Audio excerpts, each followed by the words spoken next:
ഇവിടെ ഏറ്റവും അച്ചടക്കത്തോടുകൂടി ജോലി നീ പറഞ്ഞപ്പോ ഞാൻ കേട്ടോ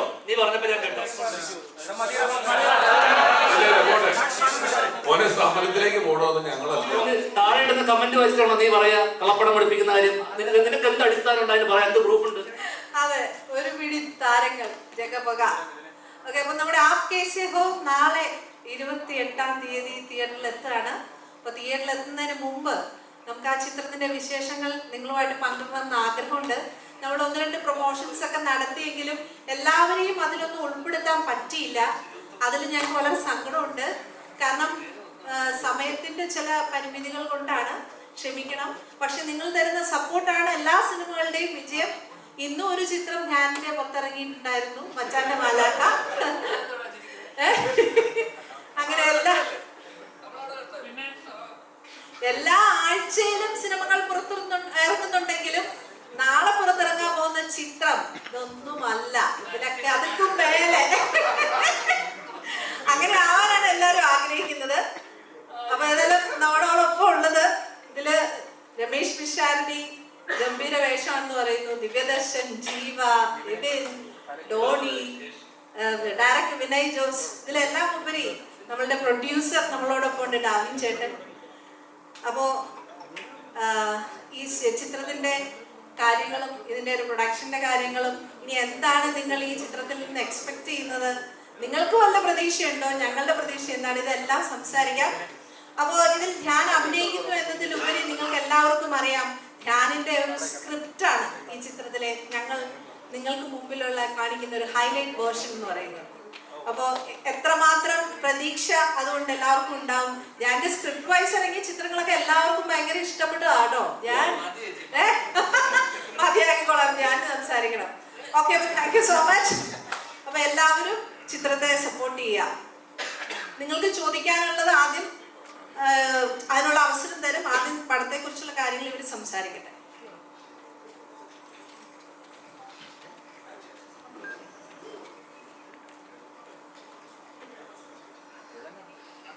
ഇന്റർവ്യൂ ഒക്കെ ഹിറ്റാക്കിയതുപോലെ സാധാരണ ഇന്റർവ്യൂ ഹിറ്റാവാറുള്ളൂ, സിനിമ പൊതുവെ അല്ല എന്റെ ഇത് ഒരു ഹിസ്റ്ററി പരിശോധിച്ച ചെറിയ സിനിമയാണ്, പറഞ്ഞ പോലെ കുഞ്ഞു സിനിമയെ പറഞ്ഞു വരുമ്പോൾ ഒരു ഇന്റർവ്യൂവിലൂടെ നമ്മളെല്ലാം പറഞ്ഞിട്ടുണ്ട് ഇതിനെ കുറിച്ച്. ഒരു രാത്രി നടക്കുന്ന ഒരു സംഭവം, ആ സംഭവത്തിനെ ചൊല്ലിയുണ്ടാവുന്ന ചില പ്രശ്നങ്ങളും അതെങ്ങനെ റിസോൾവ് ആകും എന്നുള്ളതാണ് സിനിമയുടെ ഒരു ബേസിക് സംഭവം. അപ്പം അതുകൊണ്ട് തന്നെ സാധാരണ ഈ 1 നൈറ്റ് സ്റ്റോറീസ് ഒക്കെ പൊതുവെ മലയാളത്തിൽ കുറവാണ്. നമ്മൾ എനിക്ക് തോന്നുന്നു അതിന് മുന്നേ വന്നിട്ടുള്ള 1 നൈറ്റ് സ്റ്റോറി എന്നൊക്കെ പറയുന്നത് ജാനമൻ പോലുള്ള സിനിമകളൊക്കെ. 1 നൈറ്റ് സ്റ്റോറി കഥ പറയുമ്പോൾ നമുക്ക് ഒരു എന്തൊക്കെ പറഞ്ഞ റിസ്ക് എലമെന്റ് ഉണ്ട്. കാരണം ഇത്രയും ക്യാരക്ടേഴ്സ് വരുന്നൊരു സിനിമ, ഇത്രയും കഥാപാത്രങ്ങളുടെ സിനിമ, നമുക്ക് ഇവരൊന്നും എടുത്തെടുത്ത് ക്യാരക്ടറിനൊരു ഡെഫിനിഷൻ കൊടുത്ത് ഇതിനൊന്നും സമയമില്ല. നമ്മൾ നേരെ ഗേറ്റ് ക്രാഷ് ചെയ്യുന്ന പോലെ നേരെ സബ്ജക്റ്റിലേക്ക് ലോഞ്ച് ചെയ്തിട്ടാണ് ഈ സിനിമയിൽ തുടക്കം. ഒരു പകലും പിന്നെ രാത്രി, ആ രാത്രി തീരുമ്പോഴേക്കും സിനിമ അവസാനിക്കും. അപ്പൊ ആ സംഭവം അല്ലെങ്കിൽ ആ ഇൻസിഡന്റ് ആണ് ഞാൻ ഇതിൽ പലരോടും അച്ഛനുൾപ്പെടെ എല്ലാവരുടെ അടുത്തും നറേറ്റ് ചെയ്ത ഈ സംഭവമാണ്. ആ സംഭവം എൻ്റെ സുഹൃത്തിൻ്റെ ജീവിതത്തിൽ നടന്നൊരു ചെറിയൊരു ഇൻസിഡൻ്റ് ആണ്. ആ ഇൻസിഡൻറ്റ് നമുക്കൊക്കെ ഇൻട്രസ്റ്റിംഗ് ആയിട്ട് തോന്നിയത് കൊണ്ടും ഇത് സിനിമയായി വന്നു കഴിഞ്ഞാൽ എങ്ങനെ ഉണ്ടാവും എന്നുള്ളൊരു ചിന്തയിൽ നിന്നാണ് പിന്നീട് ഇത് ഷൂട്ട് ചെയ്തതും. അല്ലെങ്കിൽ അത് രസകരമായിട്ടുള്ള കുറച്ച് നേരത്തെ പലപ്പോഴും ഉള്ള ഇതെന്ന് വെച്ച് കഴിഞ്ഞാൽ ഈ ഇൻ്റർവ്യൂവിലുള്ള കോമഡി ഒന്നും സിനിമയിൽ കാണാറില്ലല്ലോ എന്നുള്ള പലപ്പോഴും പലരും ചോദിക്കാറുണ്ട്. അപ്പം അത്തരത്തിൽ വലിയൊരു കോമഡി പടവും അല്ല, എന്നാലും വളരെ സിറ്റുവേഷനിലായിട്ടുള്ള ചെറിയ ചെറിയ നടന്ന മുഹൂർത്തങ്ങളൊക്കെയുള്ള അത്യാവശ്യം പുതിയ ജനറേഷനിലുള്ളതും പിള്ളേർക്കും അല്ലെങ്കിൽ ഫാമിലിയിലെ ആൾക്കാർക്കും റിലേറ്റ് ചെയ്യാൻ പറ്റുന്ന അല്ലെങ്കിൽ സംഭവങ്ങളൊക്കെ ഉള്ള ഒരു ചെറിയ സിനിമ. ലിറ്ററലി ചെറിയ സിനിമയാണ്. ഒരുപാട് ആർട്ടിസ്റ്റുണ്ട്. അച്ഛൻ സൈജോട്ടൻ ഇവിടെ വരാതെ, അജു ഇവിടെ വന്നിട്ടില്ല, സുരഭി, തൻവി ഇവിടെ വന്നിട്ടുള്ള, പിന്നെ ബാക്കിയുള്ള നമ്മളൊക്കെ ഇവിടെ ഉണ്ട്. അപ്പോൾ സുധീഷൻ എന്തായാലും 28 നാളെ റിലീസാവുന്നു. വലിയ പ്രതീക്ഷകളൊന്നും വലിയ പ്രതീക്ഷകളൊന്നും വെച്ച് പോകണ്ട. നേരത്തെ പറഞ്ഞ പോലെ കുഞ്ഞു സിനിമകൾ, വലിയ സിനിമകൾ ഉണ്ടാകുന്നുണ്ട്, വലിയ സ്കെയിലുള്ള സിനിമകൾ ഉണ്ടാകുന്നുണ്ട്. അത്തരത്തിൽ വലിയ സിനിമകൾ ഉണ്ടാകുമ്പോൾ, വലിയ ബജറ്റിൽ ഉണ്ടാകുന്ന സിനിമകൾ വലിയ വിജയം ഉണ്ടാകുന്നു. ഇപ്പോൾ ജനറലി നമ്മൾ കണ്ടുവരുന്ന കുഞ്ഞു സിനിമകൾ ഓടാൻ, അല്ലെങ്കിൽ കുഞ്ഞു സിനിമകൾ ആൾക്കാരിലോട്ട് എത്താനൊക്കെ ഒരു സമയം എടുക്കുന്നുണ്ട്. വേർഡ് ഓഫ് മൗത്തിലൂടെയൊക്കെയാണ് കുഞ്ഞു സിനിമകൾ കയറിക്കൊണ്ടാകുക. ആ രീതിയിൽ നമ്മൾ മാക്സിമം നമ്മുടെ സൈഡിൽ നിന്ന് നമ്മളിതിനെ പ്രൊമോട്ട് ചെയ്യുന്നുണ്ട്. അപ്പം ഞാൻ എഴുതുന്ന സിനിമ ആയതുകൊണ്ട് നമ്മൾ എല്ലാ ചാനൽസിലും നമ്മൾ പ്രൊമോട്ട് ചെയ്തിട്ടുണ്ട്. അപ്പം ആ ഒരു സാധനം തിയേറ്ററിലും റിഫ്ലക്റ്റ് ആവും എന്നുള്ള പ്രതീക്ഷയോടുകൂടി നാളെ ഫെബ്രുവരി 28-ന് എല്ലാവരും തിയേറ്ററിൽ വന്ന് കാണും. അത്രയേ ഉള്ളൂ. Thank you.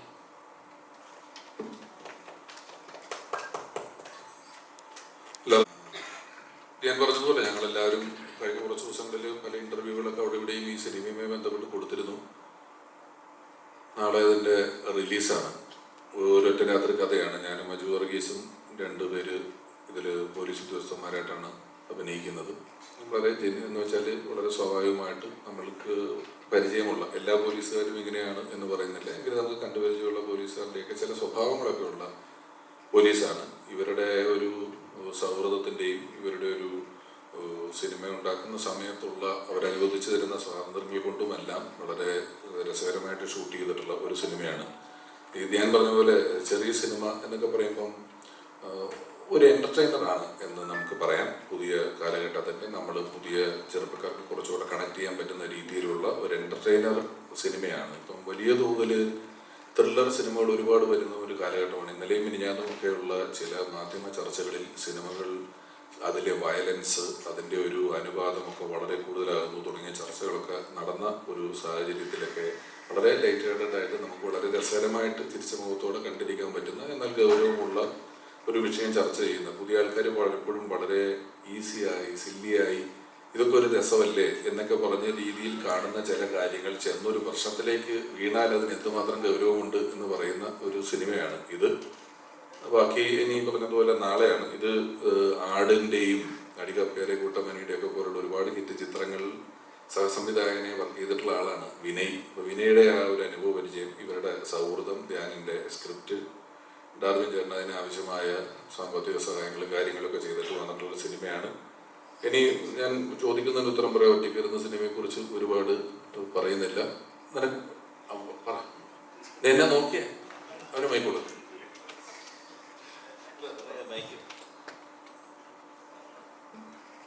നമസ്കാരം. അപ്പോൾ നാളെ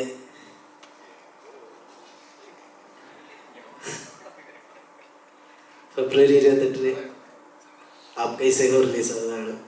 അപ്പോൾ എല്ലാവരും നാളെ തിയേറ്ററിൽ പോയി കാണണം. ബാക്കിയുള്ളവരോടും പടം കാണാൻ പറയണം. ഇതിൽ ടോണി എന്ന് പറയുന്നൊരു ക്യാരക്ടറാണ് ഞാൻ ചെയ്തിരിക്കുന്നത്.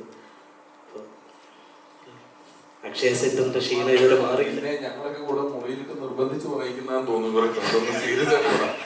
അക്ഷയ സെന്ററിന്റെ ക്ഷീണം ഇതുവരെ തീർന്നില്ല.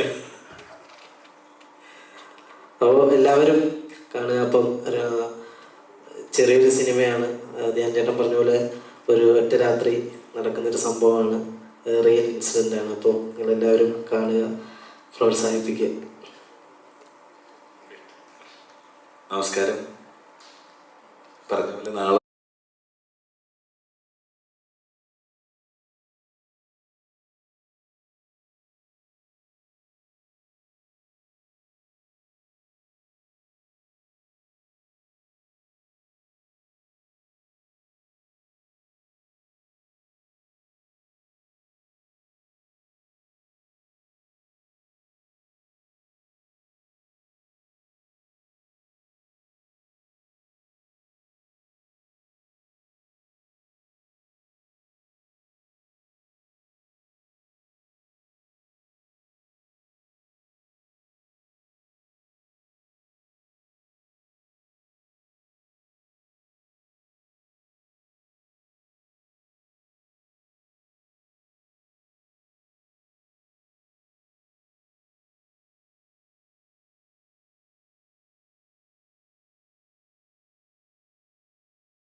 അടിയപ്പിയാല് കൂട്ടമണി തുടങ്ങിയിട്ടുള്ള പരിചയമാണ് ധ്യാനായിട്ടുള്ളത്. ആ സമയത്ത് തുടങ്ങി പറയുന്ന കുറേ കഥകളുണ്ട്. ശരിക്കും നടന്നതും ഞാൻ നേരിട്ട് കണ്ട് അനുഭവിച്ചിരുന്ന ഇഷ്ടംപോലെ കഥകളുണ്ട്. അതിൽ നമ്മുടെ ഈ ജനറേഷന് നന്നായിട്ട് കണക്ട് ചെയ്യാൻ പറ്റിയ ഒരു മെറ്റീരിയലുള്ള സബ്ജക്റ്റാണിത്. വളരെ അത് സിനിമാറ്റിക് ആക്കി ചെയ്യേണ്ടതായിട്ടുള്ളൊരു ആവശ്യമൊന്നുമില്ല. നമുക്ക് എല്ലാവർക്കും ഒരു പ്രാവശ്യം എക്സ്പീരിയൻസ് ചെയ്തിട്ടുണ്ടാവും ഇതിൽ പോലീസ് സ്റ്റേഷൻ സീക്വൻസുകളെല്ലാം. അപ്പോൾ അത് ഇങ്ങനെ റിലേറ്റ് ആവാൻ സാധ്യതയുണ്ട്. ഭയങ്കര പ്രതീക്ഷകളൊന്നും കൊടുക്കണ്ടെങ്കിലും ഒരു റിയൽ ലൈഫ് സ്റ്റോറി പോലെ തന്നെ നമുക്ക് കണ്ടിരിക്കാവുന്നൊരു സബ്ജക്റ്റാണ്. നാളെ റിലീസാണ്. നിങ്ങളുടെ എല്ലാവരുടെയും പ്രാർത്ഥനയും പ്രോത്സാഹനം ഉണ്ടാവണം. Producer Good afternoon, everyone. Really very happy to see, ഈ ഇത്ര വലിയ ഇത്രയും ക്യാമറയുടെ മുമ്പിൽ ഞാനിരിക്കുന്നത് വളരെ റെയറാണ്. ഇവരെ അല്ല, ട്യൂമൻ ആദ്യത്തെ പടം ട്യൂമൻ അതിലിരുന്നിട്ടുണ്ട്. പക്ഷെ ഇതാണ് അപ്പോൾ റീച്ച് കിട്ടിയിട്ടില്ല. ഈ പറഞ്ഞതുപോലെ ഡാൻസാറിൻ്റെ കൂടെ ഇരിക്കുമ്പോഴത്തേക്കുള്ള ആ റീച്ച് ഉണ്ടല്ലോ, പവർ. പിന്നെ പിന്നെ പിന്നെ പിഷാരടി ഉണ്ടല്ലോ. So I am really very happy. നാളെ ഇറങ്ങുന്ന ഞങ്ങളുടെ സിനിമ ഒരു ടെൻഷനും ഇല്ല കേട്ടോ, വിജയിപ്പിക്കണം എന്ന് ഞാൻ എവിടുന്നറിയാത്ത കുറെ ഇംഗ്ലീഷ് കയറി വന്നിട്ടുണ്ട്. ഒരു ടെൻഷനും ഇല്ല. സത്യം പറയാം, ഈ പടം വിജയിച്ചിരിക്കും എന്നാണ് എൻ്റെ കോൺഫിഡൻസ്. നല്ല വിശ്വാസമുണ്ട്. അങ്ങനെ ആയാൽ നമുക്ക് ഇനിയും കൂട്ടായ്മയോടുകൂടി പടങ്ങൾ ഇനിയും എടുക്കാം. ജീവയെ ഒരു ആക്റ്റീവ് കാണുന്നില്ല ഈ സമയമായതുകൊണ്ടാണ്. അല്ലെങ്കിൽ കോളേജിലൊക്കെ പോയി തകർക്കുന്നുണ്ടായിരുന്നല്ലോ, ശരിക്കും ആക്റ്റീവ് ആവും. സോ എല്ലാവർക്കും താങ്ക് യു. ഞങ്ങളുടെ പടം കാണാനായിട്ട് എല്ലാവരും നല്ല രീതിയിൽ പ്രൊമോട്ട് ചെയ്യണം. Thank you so much for എല്ലാവർക്കും. ഇനി ഇംഗ്ലീഷ് പറഞ്ഞ് ഞാൻ ഇനിയും ഇതാക്കുന്നില്ല. Okay, thank you so much. Thank you. Hello, നമസ്കാരം. എൻ്റെ പേര് ഡോണി. മസ്തോ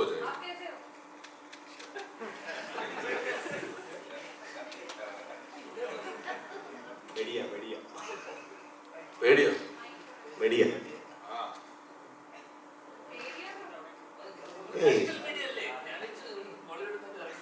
ഏയ് 3 ദിവസം ഉറങ്ങുന്നത് പഠിച്ച ചോദ്യങ്ങളാ. കഴിഞ്ഞു, ഇനിയില്ല. കഴിഞ്ഞു. आप भी बोल सकते हो, कोई कहना नहीं. ऐसे ही पूछो, कुछ नहीं, प्रॉब्लम नहीं है. हिंदी आता है, बहुत अच्छी तरह ही आता है. हाँ, सिर्फ अन्ना की है. अन्ना की.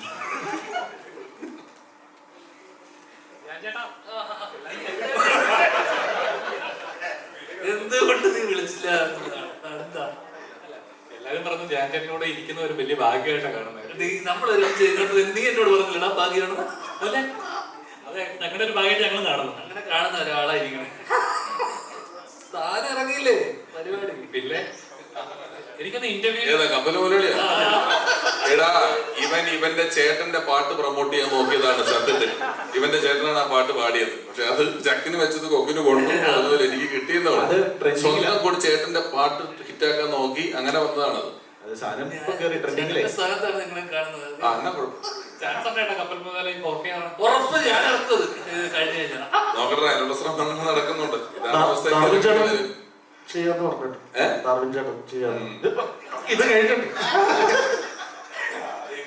അത് ചെയ്യുവാണെങ്കിൽ ഇവൻ അഭിനയിച്ച കാരണവർ എന്ന് പറഞ്ഞൊരു പടമുണ്ട്. തിരക്കിനിടയിലും മറ്റേ തോമസ് ചാക്കോടെ കുറെ സ്വർണത്തിനിടയിൽ ഏട്ടന്റെ കാപ്പോ മുങ്ങിപ്പോരുതെന്ന് പറഞ്ഞ പോലെ അതവിടെ ഇരിപ്പുണ്ടേ സുഹൃത്തുക്കളെ. ഒരാവശ്യമില്ല. ധ്യാൻ ചേട്ടന്റെ സ്ക്രിപ്റ്റുകൾ എപ്പോഴും മലയാളികൾക്ക് എക്സൈറ്റ്മെന്റ് സർപ്രൈസ് എലമെന്റ് എന്തായാലും ഉണ്ടാവും. ഹ്യൂമർ എലമെന്റ് ഞങ്ങൾ പ്രതീക്ഷിക്കുന്നു. അപ്പം ട്രെയിലർ കണ്ടപ്പോഴും ഒരു ഫീല് കിട്ടി. നമുക്ക് റിലേറ്റ് ചെയ്യാൻ പറ്റുന്ന കുറച്ച് കാര്യങ്ങൾ അതിനകത്ത് കണ്ടായിരുന്നു. അപ്പൊ ഇങ്ങനെ ഒരു സ്ക്രിപ്റ്റ് ശ്രീനിച്ചേട്ടൻ്റെ അടുത്ത് വന്നപ്പോഴേക്കും എന്തായിരുന്നു റിയാക്ഷൻ? ഞാൻ ഇത് ഈ നടന്ന സംഭവം ഇതൊരു എന്താ പറയണ്ടത്, ഇതിന്റെ ഒരു സ്ക്രീൻ പ്ലേയോ അതൊന്നും അല്ല ഞാൻ പറഞ്ഞത്. ഞാൻ ഈ നടന്ന സംഭവം എൻ്റെ കൂട്ടുകാരൻ്റെ ജീവിതത്തിൽ നടന്ന ഈ സംഭവം അതേപടി എടുത്ത് നറേറ്റ് ചെയ്ത് പ്രശ്നമുണ്ടോ? ആരുടെയും ഫോണുണ്ടോ? ഇരിക്കണം മുഴുവൻ ഫോണല്ലേ ഫോണ്. മൈക്കിന്റെ അടുത്ത് ഫോണൊന്നും ഇപ്പൊ അങ്ങനെ വെച്ചൊന്നും പറ്റിയല്ല. ഇതൊക്കെ പണ്ട് കാലത്താണ്. ശരി. അപ്പൊ അച്ഛൻ്റെ അടുത്ത് ഈ സംഭവം അതേപടി, ഈ നടന്ന സംഭവം, ആ രാത്രിയിൽ നടന്ന ആ സംഭവം അതേപടി പറയുകയും ചെയ്ത്. അപ്പൊ പുള്ളി അതിനെ ഒരു എന്താ പറയുക, ഇതിങ്ങനെ സിനിമയായി വരും ഒക്കെ, ഇത് സിനിമയായി വന്നാൽ രസം ഉണ്ടാവും എന്നുള്ളൊരു ചിന്തയിൽ നിന്നാണ് നമ്മള്.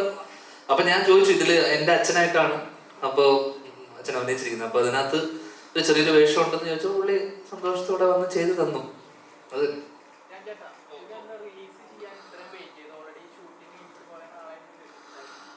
അതുകൊണ്ടല്ലടാ നമ്മൾ കഴിഞ്ഞ വർഷം തൊട്ട് ഇത് റിലീസ് ചെയ്യാൻ കാരണം കഴിഞ്ഞ വർഷം നമ്മൾ ഓണത്തിന് നോക്കിയപ്പോൾ ഇവര് കൊണ്ടലുണ്ടായിരുന്നു. കൊണ്ടലിന്റെ എക്സിക്യൂട്ടീവ് പ്രൊഡ്യൂസറാണ്, മിന്നലിന്റെ എക്സിക്യൂട്ടീവ് പ്രൊഡ്യൂസറാണ്, പിന്നെ ഏതാണ് നടന്ന സംഭവം, ഇപ്പൊ എന്റെ ഡിറ്റക്റ്റീവ് ഉജ്ജ്വലന്റെയും എക്സിക്യൂട്ടീവ് പ്രൊഡ്യൂസറാണ്.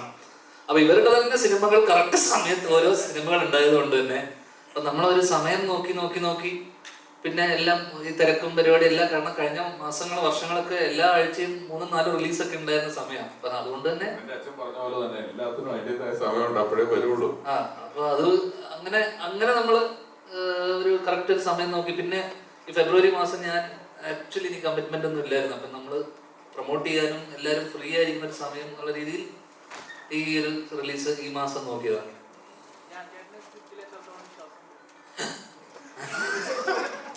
എടാ അങ്ങനെ വിശ്വാസം എന്ന് വെച്ചാൽ നമ്മള് വിശ്വാസത്തിന്റെ പുറത്താണല്ലോ നമ്മളിത് സിനിമയാക്കിയത്. അപ്പോ സിനിമയാക്കിയത് അന്നൊരു വിശ്വാസം ഉള്ളതുകൊണ്ടാണല്ലോ. പിന്നെ ഇത് നമുക്ക് ഞാൻ പറഞ്ഞില്ല, ഇത് സിനിമ നമ്മള് ഒരു കഥ ഇഷ്ടമായി നമുക്കൊരു എല്ലാവരോടും പറഞ്ഞ് ഇഷ്ടമായതിനു ശേഷം ഇത് ഏത് ഘട്ടത്തിൽ വേണമെന്ന് പാളിപ്പോവാം. മനസ്സിലായി? ഇത് ഷൂട്ട് ചെയ്യുന്ന സമയത്ത് നന്നായി ഷൂട്ട് ചെയ്ത് വരണം, ഇതിന്റെ ബാക്കിയുള്ള എല്ലാ സാഹചര്യങ്ങളും ഒത്ത് കറക്റ്റായിട്ട് വരണം, നല്ല പെർഫോമൻസ് വരണം. നമ്മളിപ്പോ ഇപ്പൊ കാസ്റ്റിംഗ് അല്ലെങ്കിൽ ഇതൊക്കെ ഭയങ്കര ഇമ്പോർട്ടൻ്റ്. ഇപ്പൊ ഞാൻ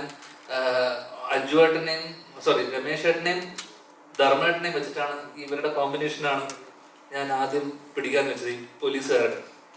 അപ്പൊ എനിക്ക് ഇവരെ ഓഫ് സ്ക്രീൻ അല്ലെങ്കിൽ ഇവരുടെ സ്റ്റേജ് ഷോസും അല്ലെങ്കിൽ ഇവരുടെ ബഡായി ബംഗ്ലാവിലെ പരിപാടി എനിക്ക് ഭയങ്കര ഇഷ്ടമായതുകൊണ്ട് അപ്പൊ ഞാൻ ആദ്യം ആലോചിച്ചപ്പോൾ ഇവർ ഓൺ സ്ക്രീൻ വരുമ്പോൾ ഭയങ്കര ഒരു കെമിസ്ട്രി ഉണ്ടാവുമല്ലോ എന്ന് വെച്ചിട്ട് ഞാൻ അങ്ങനെയാണ് ചിന്തിച്ചിരുന്നത്. പിന്നെയാണ് രമേശ് ഏട്ടനും അജു ഒരു കോംബോ വരുവാണെങ്കിൽ എങ്ങനെ ഉണ്ടാവും. അപ്പൊ ഇവര് ഫസ്റ്റ് ഡേ തന്നെ നമുക്ക് ഓൺ സ്ക്രീൻ ചില ആൾക്കാരുടെ ഒരു കെമിസ്ട്രി ഉണ്ടാവില്ല, ഒരു ഗിവ് ആൻഡ് ടേക്ക്. അപ്പൊ ഇതൊക്കെ കറക്റ്റ് ആയിട്ട് വരണം. ഇതിൽ ഏതെങ്കിലും പാളിപ്പോയി കഴിഞ്ഞാലും ഇതൊന്നും കറക്റ്റ് വന്നില്ലെങ്കിലും നമ്മൾ വിചാരിച്ച പോലൊന്നും പരിപാടി വർക്കാവില്ല. ജീവ ആയിക്കോട്ടെ, ദിവ്യനായിക്കോട്ടെ, എനിക്ക് ഈ പറയുന്ന ഇതിലുള്ള എല്ലാ കഥാപാത്രങ്ങളും ഞാൻ കണ്ടിട്ടുള്ളതും എനിക്കറിയാവുന്ന എൻ്റെ അടുത്ത സുഹൃത്തുക്കളാണ്. ജീവ ചെയ്ത റോൾ ആയിക്കോട്ടെ, ദിവ്യൻ ചെയ്തായിക്കോട്ടെ, ഇവരെയൊക്കെ ഞാൻ എൻ്റെ അടുത്ത സുഹൃത്തുക്കളാണ്. അപ്പം ഇവരെയൊക്കെ എനിക്ക് എവിടെയെങ്കിലുമൊക്കെ റിലേറ്റ് ചെയ്യാൻ പറ്റുന്നത് കൊണ്ടാണ് ജീവയുടെ ഷോസും അല്ല ആങ്കർ ചെയ്തതും അല്ലെങ്കിൽ ജീവയുടെ യൂട്യൂബ് ഇതൊക്കെ ഞാൻ കണ്ടിരുന്നു. അപ്പം ആ രീതിയിൽ എനിക്ക് ജീവൻ എനിക്ക് എൻ്റെ ഈ കൂട്ടുകാരനുമായിട്ട് എനിക്ക് അധികം റിലേറ്റ് ചെയ്യാൻ പറ്റും. ദിവ്യനെ എനിക്ക് ഇതേപോലെ സിനിമക്കപ്പുറത്തൊരു പരിചയവും ബന്ധമുണ്ട്. ദിവ്യനാണ് ഈ പ്രൊജക്റ്റ് ആദ്യം ഇനീഷ്യേറ്റ് ചെയ്യുന്നത്. അപ്പം ദിവ്യനോട് ഞാൻ അങ്ങോട്ട് ചോദിക്കുക, അതായത് ഇത് ചെയ്യുമോ? കാരണം പഴയ വിൻറ്റേജ് മുകേഷ് ഏട്ടൻ്റെ ചില മാനറിസവും ഇതൊക്കെ അളിയൻ്റെ കയ്യിലുണ്ട്. അപ്പം എനിക്ക് പെട്ടെന്ന് അളിയത് ചെയ്തു കഴിഞ്ഞാൽ എങ്ങനെ ഉണ്ടാവും. അപ്പൊ ആ രീതിയിൽ ഇതൊക്കെ എല്ലാം ഒത്തു വന്നാൽ മാത്രമേ ഒരു കംപ്ലീറ്റ് ഒരു സാധനം ഉണ്ടാവുള്ളൂ. ആ രീതിയിൽ പെർഫോമൻസ് വൈസ് എനിക്ക് തോന്നുന്നു എല്ലാവരുടെയും മികച്ച എന്ന് വെച്ച് കഴിഞ്ഞാൽ ഞാൻ വിചാരിച്ചതുപോലെ നമ്മൾ ആർട്ടിസ്റ്റ് പെർഫോമൻസ് ഉണ്ടല്ലോ, എന്നാൽ പോലും നമ്മൾ ഷൂട്ട് ചെയ്ത സമയത്ത് നമുക്ക് ചില റെസ്ട്രിക്ഷൻസും ചില കാരണം നമ്മൾ ഷൂട്ട് ചെയ്ത സമയത്ത് കുറച്ച് ഇഷ്യൂസ് ഒക്കെ ഉണ്ടായിരുന്നു. പക്ഷെ അതൊക്കെ നമ്മൾ സോർട്ട് ചെയ്ത് പോയി. പക്ഷെ ആർട്ടിസ്റ്റ് പെർഫോമൻസിൽ ഭയങ്കര ഹാപ്പിയാണ്, ഭയങ്കര വിശ്വാസമുണ്ട്. ഇവരുടെയൊക്കെ ഒരു കരിയർ ബെസ്റ്റ് എന്നൊക്കെ പറഞ്ഞു. രമേശ് ചേട്ടൻ എനിക്കൊന്ന് കപ്പൽ മലയാളിക്ക് ശേഷം രമേശ് ചേട്ടൻ്റെ കരിയർ ബ്രേക്ക് ആയിരിക്കും ഈ സാധനം അല്ലേ? കപ്പൽ മലയാളി കണ്ടിട്ടാണ് ഇത് കാണുന്നതെങ്കിലല്ലേ നിങ്ങൾക്ക് ആരാധന തോന്നും പുള്ളിയോട്.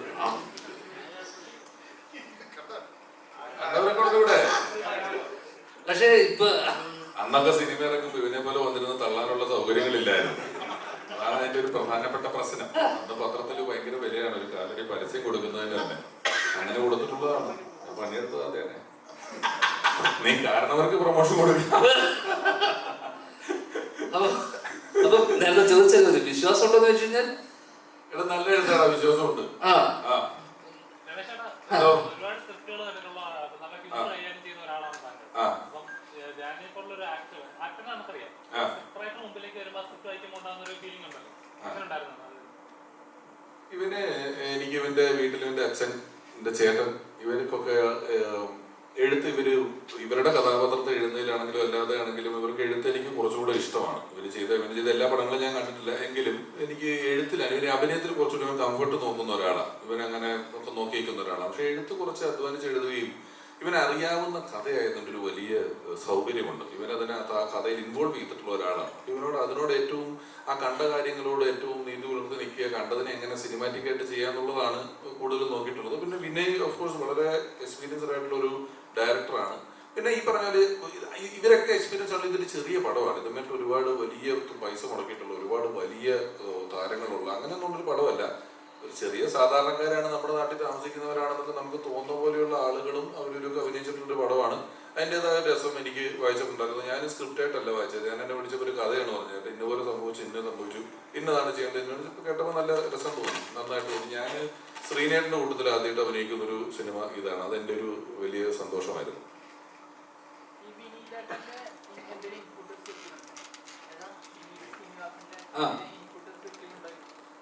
ഇല്ല പുള്ളിക്ക് ഈ കഥ ഇതിനുമായിട്ട് ബന്ധപ്പെട്ട് പുള്ളിയുടെ ടൈപ്പ് ഓഫ് ഒരു പരിപാടിയല്ല. പിന്നെ അത് കണ്ടാൽ മനസ്സിലാവും. ഇല്ല, ഞങ്ങൾ അങ്ങനെ ചർച്ചകളൊന്നും ഉണ്ടാവാറില്ല പൊതുവെ.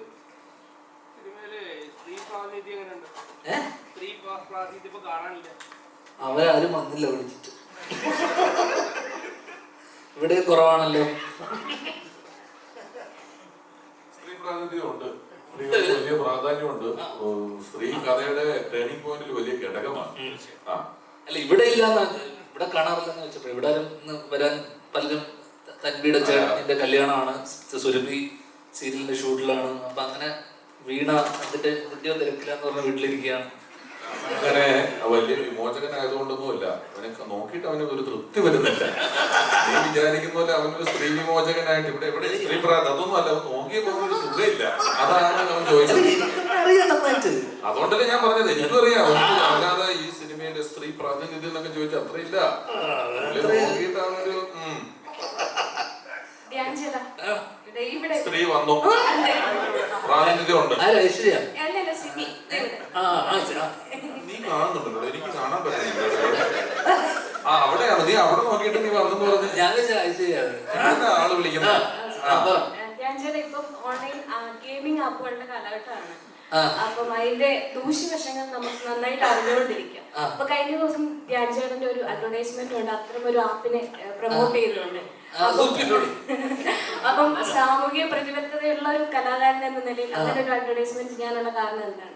സാമൂഹിക പ്രതിബദ്ധത ഉണ്ടെന്ന് ആരാ പറഞ്ഞ? എനിക്ക് ഞാൻ എന്നോട് എപ്പോഴെങ്കിലും പറഞ്ഞിട്ടുണ്ടോ?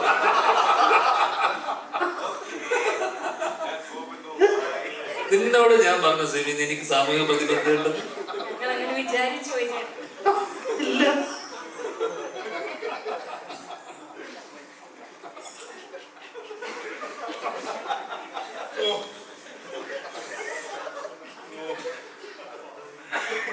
ഡോർ തുറന്നു കൊടുക്കുകയാണ്, ഒരു ചോദ്യം ഇറങ്ങി പോകുകയാണ്.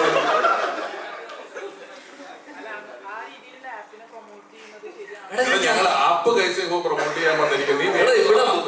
ഷാറൂഖ് ഖാൻ ഗുഡ്ക പാന് പ്രൊമോട്ട് ചെയ്യുന്നത് വിമൽ മറ്റേ ബസന്തി എന്ന് പറഞ്ഞ പേര്. നീ ഇത് ഷാറൂഖ് ഖാനോട് ചോദിക്കോ? എന്നോടല്ലേ ചോദിക്കുള്ളൂ, നിനക്ക് എന്നോട് പരിചയമുള്ളതുകൊണ്ട്. ഇവിടെ സിഗരറ്റ് സ്മോക്കിംഗ് എന്ന് പറഞ്ഞത് എന്തിനാണ് ഇത് വിൽക്കുന്ന ഈ സാധനം? ഇതൊക്കെ എല്ലാവർക്കും അറിയില്ലേ? ഇത് കളിക്കണ്ട പ്രശ്നം തരുന്നില്ലേ? നിങ്ങൾക്കറിയില്ലേ?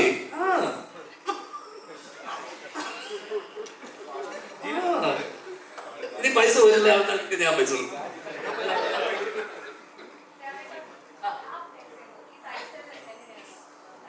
അത് കുറേ സ്ഥലത്ത് പോയി പറഞ്ഞായിരുന്നു. ഇത് ആപ്പ് എന്നുകൊണ്ട് ഉദ്ദേശിക്കുന്നത് മറ്റേ മലയാളത്തിലുള്ള ആപ്പ് വെക്കുക എന്ന് പറഞ്ഞ പോലത്തെ. അതുകൊണ്ടാണ് പിന്നെ ഞാൻ പറഞ്ഞത് ഇതിലുള്ളൊരു പ്രധാന കഥാപാത്രം സെൻട്രൽ ക്യാരക്ടർ ചെയ്യുന്ന പെൺകുട്ടി ഹിന്ദി സ്പീക്കിംഗ് ആളാണ്. അപ്പം അതുകൂടെ കൊണ്ട് ആ കേസേഹോ എന്നുള്ള രീതിയിൽ വെച്ചതാണ്. അതൊന്നുമല്ല. കഥാപാത്രം വളരെ ശ്രദ്ധിക്കപ്പെട്ടായിരുന്നു.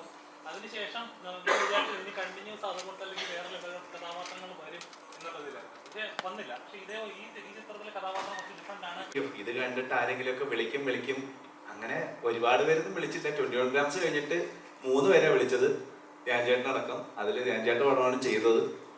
അപ്പൊ അതായത് ഇത് കഴിയുമ്പോഴും കുറെ പേര് വിളിക്കും എന്നുള്ള പ്രതീക്ഷയിലായിരിക്കുന്നത്. എനിക്ക് തോന്നുന്നു വിളിക്കുമായിരിക്കും തോന്നുന്നു. ഇത് 21 ഗ്രാംസ് പോലല്ല, കുറച്ച് ഫുൾ ടൈം ഒരു കോമഡി എനർജി, പിന്നെ ദിവ്യനുമായിട്ട് അല്ലേ നല്ല രസമാണ്. നേരത്തെ ധ്യാൻ ചേട്ടൻ പറഞ്ഞ പോലെ ഒരു വിന്റേജ് മുകേഷ് ഡേ എന്നൊക്കെ വിളിക്കുന്ന ഒരു വിന്റേജ് മുകേഷ് ചേട്ടൻ വിളിക്കാൻ വേണ്ടി വിളിക്കുമ്പോ നീ ഫോൺ ഓഫ് ചെയ്ത് വെക്കരുത്.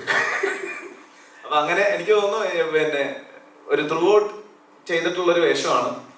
എനിക്ക് തോന്നുന്നു വർക്കൗട്ട് ആവും. എന്തുകൊണ്ടാണ് വിളിക്കാതിരിക്കുന്നത്? കാരണം ധ്യാൻ ചേട്ടൻ പറയുന്നത് ദിവ്യയെ പോലെ നല്ലൊരു ആക്ടർ, ഇത്ര എസ്റ്റാബ്ലിഷ് ആയിട്ടുള്ള ആക്ടറാണ്. ആക്ടർ ആയിട്ടില്ല, അഭിനയിക്കുന്ന ഏത് കഥാപാത്രം കൊടുത്താലും നല്ല പെർഫോം ചെയ്യുന്ന ഒരു ആക്ടറാണെന്ന് തെളിയിച്ചതാണ് ഓൾറെഡി. നല്ലൊരു ആങ്കറാണ്.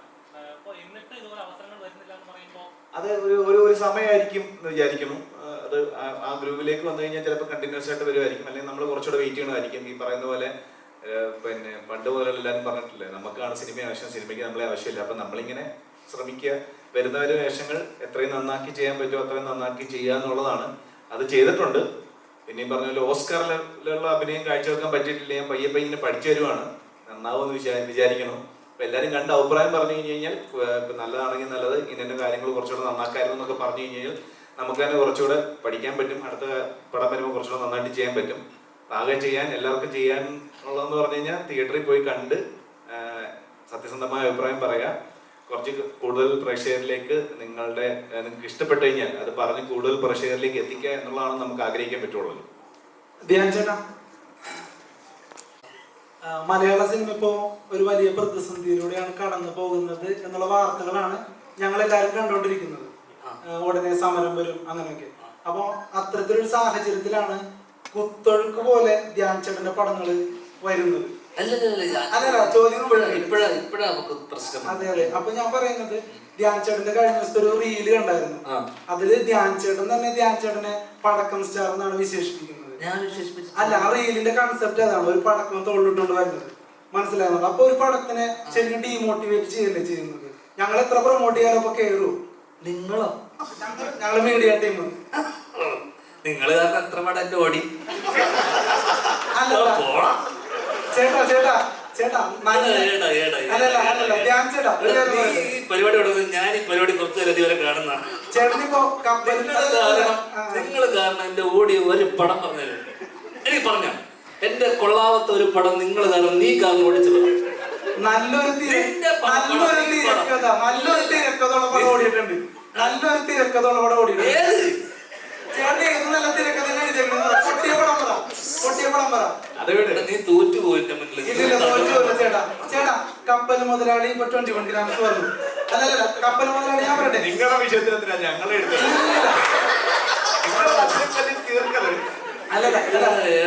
ചോദ്യം ഒന്ന് ഫിനിഷ് ചെയ്തോട്ടെ. ചോദ്യം ഫിനിഷ് ചെയ്തോട്ടെ. അതായത് കപ്പൽ മുതലാളി താരതമ്യേന നല്ല പടമാണ്.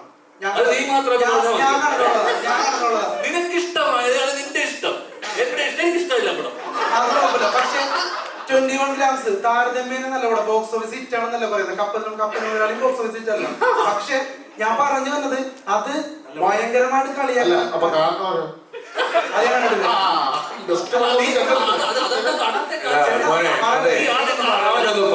ഒന്ന് പറയട്ടെ, ഞങ്ങളുടെ പോയിന്റ് ഒന്ന് കേക്ക്. എന്റെ പോയിന്റ് കാരണം ഇപ്പൊ തന്നെ ഞാൻ പറയാം.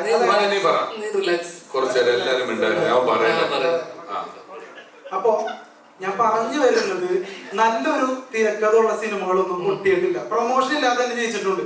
ഞങ്ങളിപ്പോ വരാത്ത പടങ്ങൾ ഒരുപാട് ജയിച്ച് ഞങ്ങൾ കണ്ടിട്ടുണ്ട്. മനസ്സിലാവുന്നുണ്ടോ? പിന്നെ എന്റെ ഒരു അഭിപ്രായം, മലയാള സിനിമയുടെ ഒരു പ്രേക്ഷകൻ എന്നുള്ള നിലയിൽ പറയാണ്, ഏറ്റവും വലിയ പ്രതിസന്ധി ഈ പറയുന്ന പോലെ ഒരു കണക്കില്ലാണ്ട് ചൂടപ്പം പോലെ ഇറങ്ങുന്ന സിനിമകളാണ്.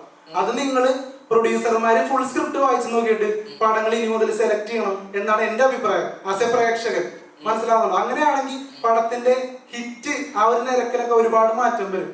അതല്ലാതെ നിങ്ങളുടെ ഇന്റൻഷൻ എന്താണ് ഇങ്ങനെയുള്ള കുറെ പടങ്ങൾ പ്രതീക്ഷ വെക്കേണ്ടതെന്ന് പറയുന്നത്? ഞങ്ങളൊക്കെ ഒരു സിനിമാക്കാരനാവണമെങ്കിൽ തന്നെ ഒരുപാട് പ്രതീക്ഷയിലാണ്.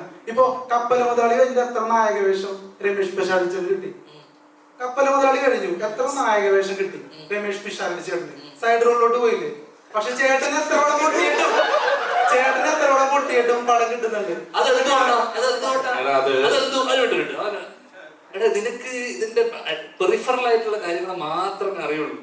ഒരു പ്രൊഡ്യൂസറും ഒരു ഡയറക്ടറും ഒരിക്കലും എന്നെ വെച്ചിട്ട് എത്ര പടം പൊട്ടി.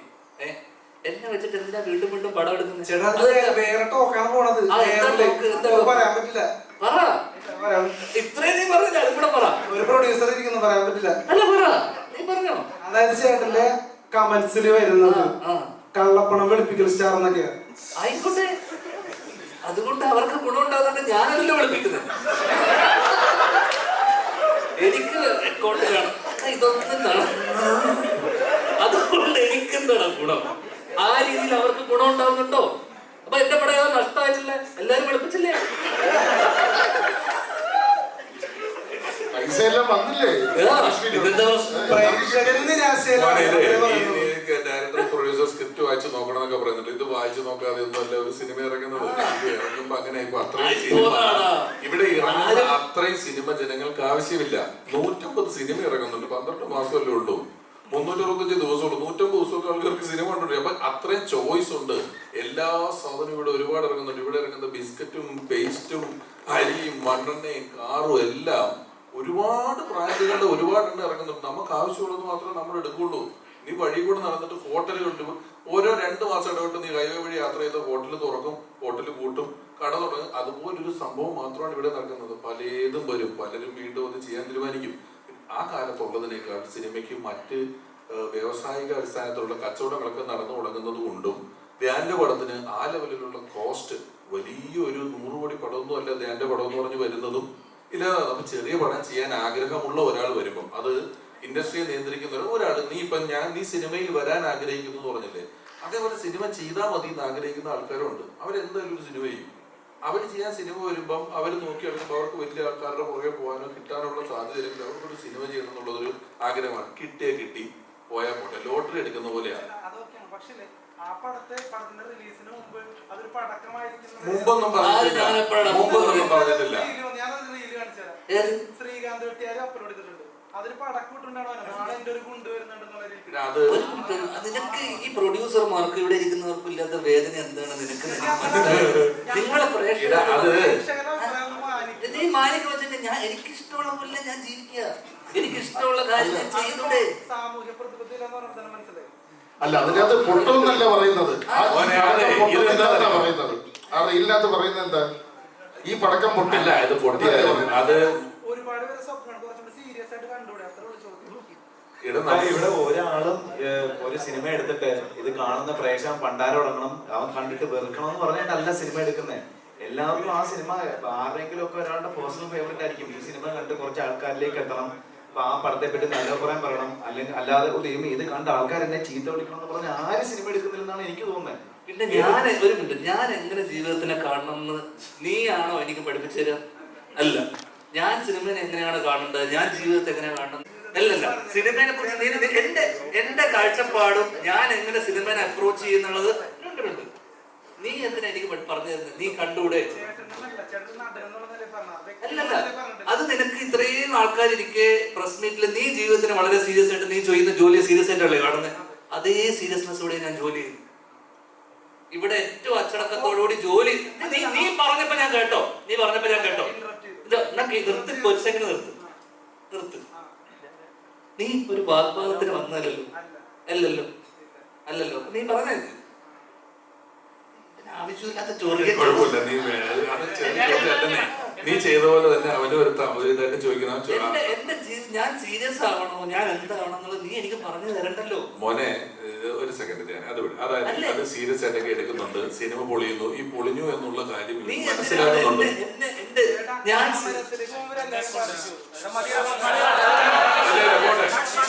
മോനെ സമരത്തിലേക്ക് പോകണമെന്ന് ഞങ്ങളല്ല. പോട്ടെ,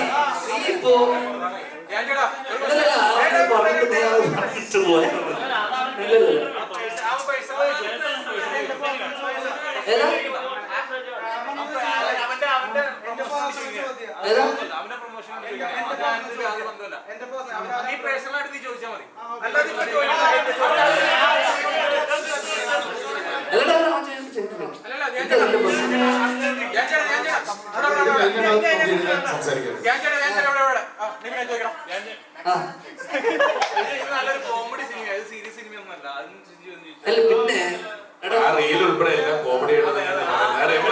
ഇതൊരിക്കലും നമ്മള് ഈ പറയുന്ന ഇത്രയും ആൾക്കാർ നീ ഇപ്പൊ ആലോചിച്ച് നോക്ക്. ഞാൻ സീരിയസ് ആയിട്ട് അത് വളരെ പേഴ്സണൽ ആണ് നീ ചോദിച്ച കാര്യം.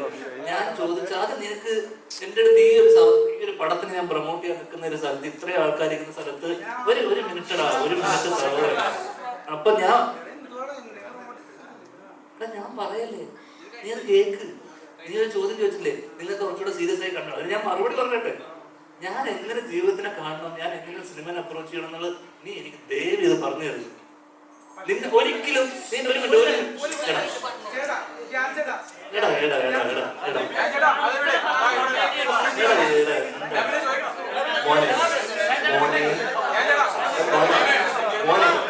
പേരെന്തുവാ? ഞങ്ങൾ കേട്ടില്ലേ?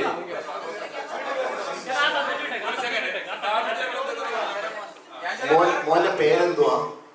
വേണ്ട അല്ല, ഏത് ചാനലാ? അതും വേണ്ട. പക്ഷെ എനിക്കിപ്പോ നല്ലൊരു അറിവ് കിട്ടിയപ്പോ ഞാന് 40 വർഷമായി. ഓക്കെ, അത് അഡ്വർടൈസ്മെന്റ് ആയല്ലോ ഇപ്പൊ. ഞാൻ ചോദിക്കാൻ പോകുന്ന ചോദ്യം, മോൻ പറഞ്ഞു കള്ളപ്പണം വെളുപ്പിക്കാനാണ് സിനിമ എടുക്കുന്നത്. അല്ല, താഴെ ഇടുന്ന കമന്റ് വായിച്ചിട്ടാണോ നീ പറയാ കള്ളപ്പണം പഠിപ്പിക്കുന്ന കാര്യം? നിനക്ക് എന്ത് അടിസ്ഥാനം ഉണ്ടായിരുന്നു പറയാൻ? എന്ത് പ്രൂഫ് ഉണ്ട്? എന്ത് പ്രൂഫ് ഉണ്ട് നീ പറയുന്നതിന്? നീ താഴെ യൂട്യൂബിൽ കമന്റ് ഇടുന്ന ആൾക്കാരാണ് പറഞ്ഞിട്ടല്ലേ? നിനക്ക് എന്തെന്ന് അറിയാമോ ഇതിനെ കുറിച്ച്, സിനിമയെ കുറിച്ച്? അപ്പൊ മിണ്ടരുത്. ആവശ്യമില്ല. നമ്മളൊരു സ്ഥലത്ത് വരുമ്പോ ഞാൻ ഇവരെയൊക്കെ എത്ര കാലമായി കാണുന്നത് അറിയാമോ? അൺപ്ലസന്റ് ആയിട്ടുള്ള ഒഫെൻസീവ് ആയിട്ടുള്ള ചോദ്യങ്ങൾ ചോദിക്കുന്നത് നിർത്തുക.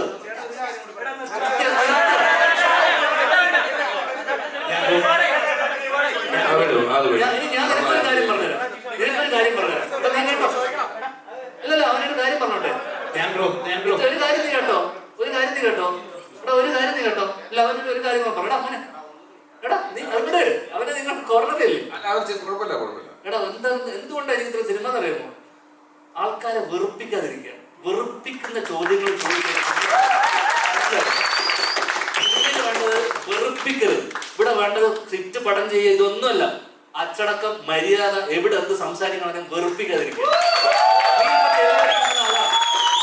നീ ഇത്രയും ആൾക്കാർ പറഞ്ഞിട്ട് നീ വെറുപ്പിച്ചു, എന്നെ വെറുപ്പിച്ചു. ഇത്രയും ആൾക്കാര് നിനക്ക് ഒരു വില ഞങ്ങളെടുത്തുണ്ടോ? ഒന്നുമില്ലല്ലോ. നീ ഇത്ര തവണ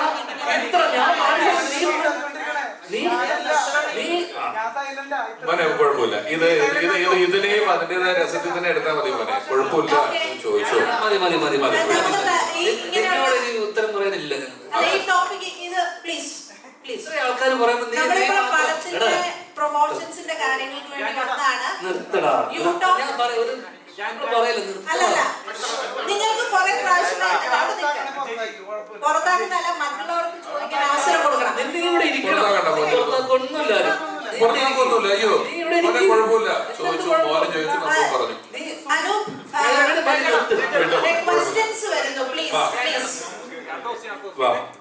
കുഴപ്പമില്ല. റൂം എടുത്ത് തരും ഞാൻ.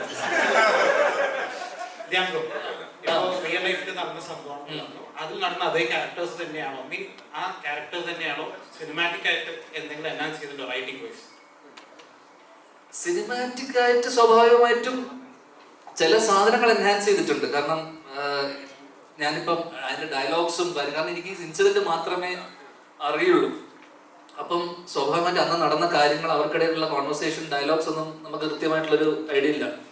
അപ്പൊ ഈ ഇൻസിഡന്റ് അറിയാവുന്നതുകൊണ്ട് തന്നെ പിന്നെ പ്രത്യേകിച്ച് കാരണം ഇതിനെ നമുക്ക് രണ്ട് രീതിയിൽ ട്രീറ്റ് ചെയ്യാം. ഭയങ്കര റിയൽ സ്പേസിൽ ട്രീറ്റ് ചെയ്യാം. നടന്നൊരു കഥയായതുകൊണ്ട് തന്നെ ഭയങ്കര റിയലിസ്റ്റിക് ആയിട്ട് ഭയങ്കര റിയൽ സ്പേസിൽ ട്രീറ്റ് ചെയ്യാം. നമ്മൾ വളരെ സിനിമാറ്റിക് ആയിട്ടും സറ്റാരിക്കലായിട്ടും കോമിക്കലും ആയിട്ടാണ് ട്രീറ്റ് ചെയ്തിട്ടുള്ളത്. വളരെ സീരിയസ് ആയിട്ടുള്ള വിഷയത്തിനെ പോലും അത് ആൾക്കാർക്ക് എന്റർടൈനിങ് ആവണമെങ്കിൽ കുറച്ച് തമാശ കലർത്തി പറഞ്ഞാൽ മാത്രമേ രസം ഉണ്ടാകുന്ന രീതിയിൽ ആണ് ഇതിനെ അവതരിപ്പിച്ചിട്ടുള്ളത്. അതുകൊണ്ട് സിനിമാറ്റിക് ആണ് ഒരു പരിധി വരെ. നല്ലോണം ഹ്യൂമർ കൈകാര്യം ചെയ്യുന്ന അല്ലെങ്കിൽ ജാൻ എന്ന് പറഞ്ഞ ആക്ടർ മലയാളികൾക്ക് ഫേവറേറ്റ് തന്നെയാണ്. അതുകൊണ്ടാണ് ജാൻ ചേട്ടൻ ഇത്ര കൂളായിട്ട് നിൽക്കുന്നത്, ഞങ്ങളോട് ഇടപെടുന്നത്. അത് ഞങ്ങൾ ഇവന് മാത്രം അത് മനസ്സിലാകുന്നില്ല.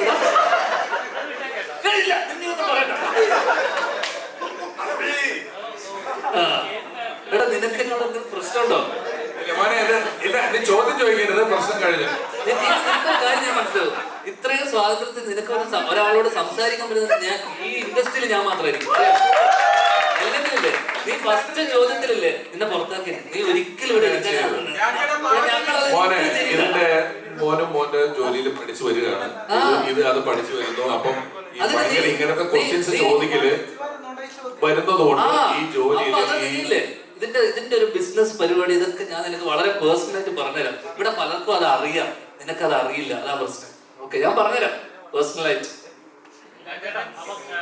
ഏറ്റവും കൂടുതൽ സ്വന്തം സിനിമ പൊട്ടിയെന്ന് ഒരു അഡ്മിറ്റ് ചെയ്യുന്നുണ്ടല്ലോ, അതൊരു വലിയ മനസ്സാണ്. സീരിയസ് ഞാൻ ചോദിച്ചതല്ലേ, സിനിമ പൊട്ടിയാല് പലരും അത് പൊട്ടിയില്ല, മറ്റേതാണ് വിജയമാണ്, അങ്ങനെയൊന്നും പറയുന്നില്ല. നമ്മളത് പൊട്ടി മോശമായി അഡ്മിറ്റ് ചെയ്തു. എന്നോട് ചോദിച്ചത് നിങ്ങൾക്ക് സിനിമ സീരിയസ് ആയിട്ട് കണ്ടുകൂടെ എന്ന് ചോദിക്കുമ്പോ ഞാൻ സിനിമ സീരിയസ് ആയിട്ട് കാണാത്തതല്ലോ, ഞാൻ വളരെ സീരിയസ് ആയിട്ട്. നീ ഒരാളെ മാത്രം സീരിയസ് ആയിട്ട് ഇട്ടിട്ട് എന്താ കാര്യം?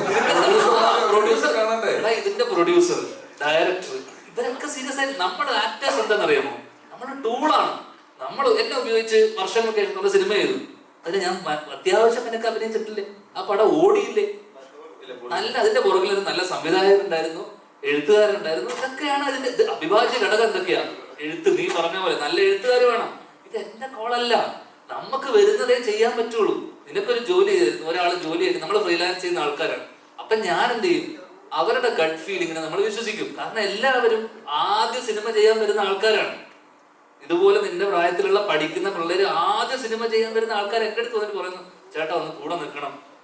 ഞാൻ ഇവരോടൊക്കെ പലപ്പോഴും പറഞ്ഞിട്ട് ചിലപ്പോൾ ഓടില്ല. നമ്മൾ അവരെ കൺവിക്ഷനെ വിശ്വസിച്ച് നമ്മൾ സിനിമ അവർക്ക് ഡേറ്റ് കൊടുക്കും. അവര് ആത്മാർത്ഥമായി ശ്രമിക്കും, പൊട്ടിപ്പോ. ഈ 150 വളരുന്നില്ല. നമ്മളൊക്കെ വിദേശത്തൊക്കെ പ്രോഗ്രാമിന് മുമ്പ് ചില ആൾക്കാർ പരിചയപ്പെടും, ഒരു പടം ചെയ്യണമെന്ന് പറയും. ഇരുത്തി എങ്ങനെയാണ് സിനിമ തിയേറ്റർ എടുക്കുന്നത്, ഏത് സമയത്തെ ഷോകൾ നിങ്ങൾക്ക് കിട്ടും, നിങ്ങൾ പടം ചെയ്താൽ ഈ 9:30 രാവിലെ 8:30 ഷോ ഇട്ട ആള് പോലും അറിയില്ല. എങ്ങനെയാണ് സ്ക്രീൻ എടുക്കുന്നത്, എങ്ങനെയാണ് ഇതിന്റെ ബിസിനസ്, നിങ്ങൾ ഇപ്പോൾ ഇത് ചെയ്താൽ നിങ്ങൾക്ക് നഷ്ടം വരുമെന്നൊക്കെ പറഞ്ഞ് കൃത്യമായി ക്ലാസ് എടുത്ത് വിട്ടവനും 2 മാസം കഴിയുമ്പോൾ ചെയ്തു കേട്ടോ പടമെന്ന് പറഞ്ഞ് നിൽക്കുന്നത് ഞാൻ കണ്ടിട്ടുണ്ട്. അത് ചിലർ ടൂർ പോകുന്ന പോലെ, ചിലർക്ക് അതൊരു അവർ വിദേശത്ത് പോയതും ഒക്കെ ചിലപ്പോൾ അല്ല എവിടെ ആയിക്കോട്ടെ, അവർ പൈസ ഉണ്ടാക്കുക, ഒരു പടം ചെയ്യുക എന്നുള്ള ആഗ്രഹത്തിന് പോയ ആളുകളാണ്.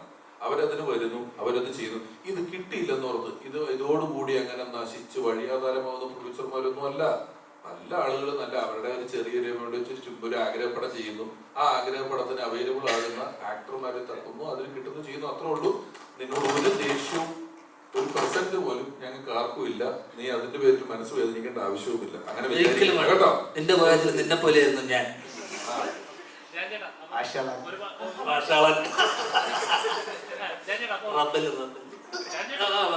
ഒരുപാട് ചിത്രങ്ങൾ ഈ പറഞ്ഞ കുറച്ചു മുമ്പേ ഒരു പോസ്റ്റ് വന്നായിരുന്നു കാരണം ഒരു കുട്ടികളുടെ ഇടയിലും യുവാക്കളുടെ ഇടയിലും വയലൻസ് ഉള്ള ചിത്രങ്ങൾ ഉപയോഗിക്കുന്ന ചിത്രങ്ങൾ കൂടി വരുന്നതുകൊണ്ട് അത് ഇൻഫ്ലുവൻസ് ചെയ്യുന്നു. ശരിക്കും പറയുന്നത് അവർക്ക് ഹ്യൂമറുള്ള ഫാമിലി ഓറിയന്റഡ് ചിത്രങ്ങളല്ലേ ഇച്ചിലൂടെ തിയേറ്ററിൽ ഓടുന്നത്. എടാ അത് ഇതെങ്ങനെ മാനസികമായിട്ട് ഇവരെ ഇൻഫ്ലുവൻസ് ചെയ്യുന്നത് ചോദിച്ചു കഴിഞ്ഞാൽ നമുക്കത് ഇത് പേഴ്സൺ ടു പേഴ്സൺ അല്ലേ. ഇപ്പൊ നമ്മളിത് സിനിമ മാർക്ക് കൊണ്ടിട്ട് നമ്മൾ ആരും പോയിട്ട് ഇതുപോലത്തെ കാര്യങ്ങൾ ചെയ്യില്ല. ഇത് ഡിപ്പെൻസ് ഓൺ അവരുടെ ചൈൽഡ്ഹുഡ്, അവരുടെ ഇത്തരത്തിലുള്ള അവരുടെ സ്കൂളിംഗ്, ഇതിനൊക്കെ അടിസ്ഥാനമാകുമ്പോൾ ഇതൊക്കെ അപ്ബ്രിങ്ങിങ്ങിന് അനുസരിച്ചിരിക്കും. മനസ്സിലായില്ലേ? അവർക്കുണ്ടായിട്ടുള്ള ട്രോമകൾ അവരുടെ അനുസരിച്ചിരിക്കും. ഇതൊക്കെ സിനിമക്ക് ഒരു പരിധി കൂടുതലൊന്നും ഇൻഫ്ലുവൻസ് ചെയ്യാൻ പറ്റുമെന്ന് എനിക്ക് തോന്നുന്നില്ല. ഇൻഫ്ലുവൻസ് ഉണ്ട്, ഇല്ല എന്നല്ല. പക്ഷെ അൾട്ടിമേറ്റ്ലി ആ വളർന്നു വരുന്ന ആ ചെറുപ്പക്കാരന്റെ അപ്ബ്രിങ്ങിങ്ങും കുട്ടിക്കാലം അല്ലെങ്കിൽ അയാളുടെ അഡോളസെന്റിൽ അയാൾ കാണുന്ന ചുറ്റുമുള്ള ആൾക്കാർ, അപ്പൊ എല്ലാ സാധനം ഇൻഫ്ലുവൻസ് ചെയ്യും. സിനിമ മാത്രമല്ലല്ലോ, സൗഹൃദം ഇൻഫ്ലുവൻസ് ചെയ്യും, അയാളുടെ റിലേറ്റീവ്സ്, ഇതൊക്കെ ഇൻഫ്ലുവൻസ് ചെയ്യും. അപ്പൊ സിനിമേനെ മാത്രം നമുക്ക് അടിച്ച് ഈ സിനിമ കണ്ടതുകൊണ്ട് ഇയാൾ ഇങ്ങനെ ആയിപ്പോയി എന്ന് നമുക്ക് പറയാൻ പറ്റില്ല. ചുറ്റുപാട് നടക്കുന്ന പല കാര്യങ്ങളും ഇൻഫ്ലുവൻസ് ചെയ്യും. സിനിമയും ചിലപ്പോൾ ഇത്തരം വയലന്റ് ആയിട്ടുള്ള സിനിമകൾ വരുന്ന സമയത്ത് അതും ഇൻഫ്ലുവൻസ് ചെയ്യാൻ സാധ്യതകളുണ്ട്. ഞാനൊരു കാര്യം പറഞ്ഞോട്ടെ.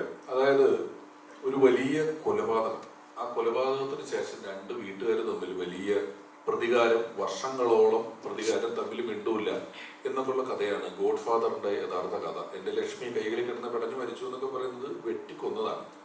ഒരു കൊലപാതകവും കാണിക്കാതെ മലയാളത്തിൽ ഏറ്റവും കൂടുതൽ കാലം 450 ദിവസം തിയേറ്ററിൽ ഓടിയ പടമാണ് ഗോഡ് ഫാദർ എന്ന് പറയുന്നത്. ഇപ്പൊ ഒരു സിനിമ എങ്ങനെ ആളുകളിലേക്ക് എത്തിക്കണം എന്നുള്ളത് അതിന്റെ എഴുത്തുകാരൻ വിചാരിക്കുന്ന പോലെയാണ്. ഇപ്പൊ ഞാൻ 2 പടം ചെയ്തു, ഒരു തുള്ളി ചോര ഈ 2 പടത്തിൽ കാണിച്ചിട്ടില്ല. കാണിക്കുന്നവന് കാണിക്കുകയും ചെയ്യാം. പക്ഷേ ഞാൻ ഉൾപ്പെടെ അല്ലെങ്കിൽ നമുക്ക് മുൻപേ നടന്ന ഒരു തലമുറയെ പൊളിറ്റിക്കൽ കറക്റ്റ്നെസ് എന്നുള്ളൊരു വാക്ക് പഠിപ്പിച്ചു തരികയും അത് നിറം, ശരീരം, ജാതി ഇതൊക്കെ വെച്ച് പരിഹസിക്കുന്നത് മാത്രമല്ല മനുഷ്യനെ കൊല്ലുന്നത് പൊളിറ്റിക്കലി ഇൻകറക്റ്റ് ആണ് എന്ന് ഒരു പൊളിറ്റിക്കൽ കറക്റ്റ്നസ്സുകാർ വാദിക്കുന്നതോ അല്ലെങ്കിൽ കൊലപാതകങ്ങൾ റീ റെക്കോർഡ് ചെയ്ത് മ്യൂസിക് ഇട്ട് ഗ്ലോറിഫൈ ചെയ്യുന്നതിനെതിരെ ഒരു പൊളിറ്റിക്കൽ കറക്റ്റ്നസിന്റെ വാചകങ്ങളോ എവിടെയും ഞാൻ ഇതുവരെ കാണുകയോ കേൾക്കുകയോ ചെയ്തിട്ടില്ല. നമ്മൾ വളരെ പരിമിതമായ ഒരു സ്ഥലത്തിരുന്നുകൊണ്ടാണ് ഈ ഒരു മാറ്റർ എപ്പോഴും സംസാരിക്കുന്നത്. ഇപ്പം ഞാൻ ഈ ഇടയ്ക്ക് ഞാൻ ഇന്റർവ്യൂവിൽ ഞാൻ ഈ കാര്യം പറയുമ്പോൾ അതിൽ കുറെ പേര് അയ്യോ അങ്ങനെ എന്താ പറയുന്നത്, ഇതാണോ അതാണോ എന്നൊക്കെ ചോദിച്ച് കമന്റ് കുറിച്ച് ഞാൻ ഈ മാറ്റർ 5 മാസം മുമ്പ് സംസാരിച്ചതാണ്. അതായത് നമുക്കിപ്പോൾ സോഷ്യൽ മീഡിയയിൽ ഇതിന്റെ കഷ്ണങ്ങൾ വരും, സർട്ടിഫിക്കറ്റും സെൻസറിങ്ങും ഒക്കെ തിയേറ്ററിലല്ലേ ഉള്ളൂ, ഇതിന്റെ കഷ്ണങ്ങൾ വരുമല്ലോ. അപ്പൊ ഈ ക്രൈം ഈ ലെവലിൽ ഗ്ലോറിഫൈ ചെയ്ത് അവതരിപ്പിക്കുക, വില്ലനായിട്ട് അഭിനയിച്ച ആൾക്കാർ വളരെ സ്റ്റാറിനെ പോലെ നടക്കുക, നിൽക്കുക, നിരന്തരം കൊല്ലുക, കൊലപാതകം എന്നൊക്കെ പറഞ്ഞാൽ വലിയ പടങ്ങൾ ഉൾപ്പെടെ കഴുത്ത് വെട്ടിക്കളയുക മറ്റേവരെന്ന് പറയുന്നത് നിരന്തരം കാണുമ്പം ഇത് സ്വാഭാവികമാണെന്ന് തോന്നും. വളരെ നാച്ചുറലായ ഒരു പ്രോസസ്സ് പോലെ, വളരെ ഞാൻ പറഞ്ഞ പോലെ അങ്ങനത്തെ സാധാരണഗതിയിൽ അല്ലാത്ത ആളുകൾക്ക് നാച്ചുറൽ ആണെന്ന് തോന്നാം. ചെറിയൊരു നിയന്ത്രണം ഉള്ളത് നമ്മുടെ നാട്ടില് കളിപ്പാട്ടങ്ങളുടെ കൂട്ടത്തിൽ തോക്ക് വിൽക്കുന്ന നാടായത്. കാറും ബിപിയും ഡോളും അതിന്റെ ഇപ്പുറത്ത് തോക്കുണ്ട്. ഇത് മേടിച്ച് പിള്ളേർ പരസ്പരം വെടിവെച്ച് കളിക്കുന്നുണ്ട്. കളിപ്പാട്ടത്തിൽ വരെ തോക്കുണ്ട്. അങ്ങനത്തെ ഒരു നാടായത്. അപ്പോൾ ഒരു കൺട്രോൾ ഉണ്ടെങ്കിൽ നല്ലതാണ് എന്ന് തോന്നുന്നു.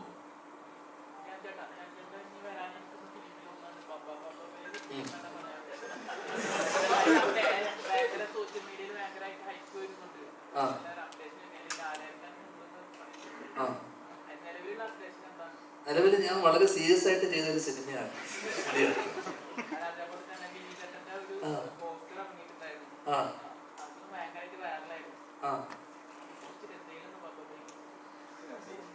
അപ്ഡേറ്റ് ഒന്നുമില്ലടാ. ഇപ്പൊ എനിക്ക് നിങ്ങളെ വിളിച്ചു വരുത്തേക്കിലൂടെ പ്രമോഷൻ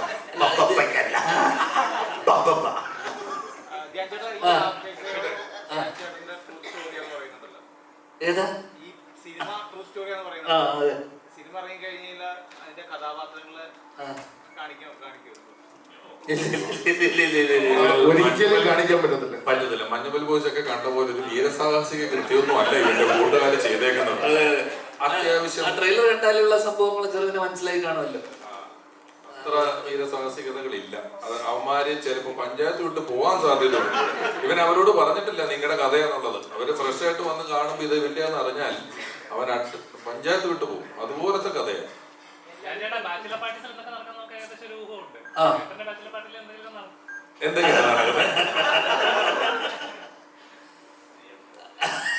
അല്ലല്ല, എനിക്ക് അങ്ങനെ ഒരു ബാച്ചിലർ പാർട്ടി ഇല്ലായിരുന്നു. കാരണം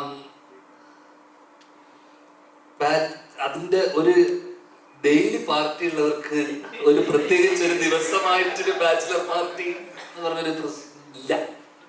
അപ്പൊ ഞാൻ കല്യാണ തലേന്ന് ഞാൻ ഈ കഥ പറഞ്ഞിട്ടുണ്ട് പലപ്പോഴായിട്ട്. ഞാൻ കല്യാണ തലേന്ന് രാത്രി ഒരു 9-10 മണി, പിറ്റേ ദിവസം രാവിലെ എന്റെ കല്യാണമാണ് 9 മണിക്ക് കണ്ണൂര്. അപ്പൊ ഞാൻ നേരത്തെ ഇതുപോലെ സാമൂഹിക പ്രതിബദ്ധത ഇല്ലാത്തതുകൊണ്ട് ഞാൻ അളിയനുണ്ടായിരുന്നല്ലേ, ഞാൻ ബാത്റൂമിൽ നിന്ന് ചീട്ട് കളിച്ചോണ്ടിരിക്കുകയായിരുന്നു. അല്ല അളിയനുണ്ടായിരുന്നു അന്ന്. ചീട്ട് കളിക്കുന്നു. പിറ്റേ ദിവസം രാവിലെ ഞാൻ എറണാകുളത്താ. 10:30 മണിക്ക് രാവിലെ എന്റെ കല്യാണം. രാത്രി 9-9:30 വരെ ഞാൻ എറണാകുളത്ത് ബാത്റൂമിൽ നിന്ന് മത്സരിച്ച് ചീട്ട് കളിയാണ്. അങ്ങനെ ആരോ വന്നിട്ട് എന്നോട് ചോദിച്ചു പോണ്ടേന്ന് ചോദിച്ചു. അപ്പൊ രാവിലത്തേക്ക് ഷർട്ട് എടുക്കണം, മുണ്ട് വേണം, ഒന്നുമില്ല എന്റെ കയ്യിൽ. അങ്ങനെ രാവിലെ അപ്പൊ എന്നെ ആരും വിളിക്കുന്നുമില്ല. അതായത് കല്യാണത്തിന് ആരും നീ വരുന്നില്ലേ എന്ന് പോലും ആരും വിളിക്കുന്നില്ല.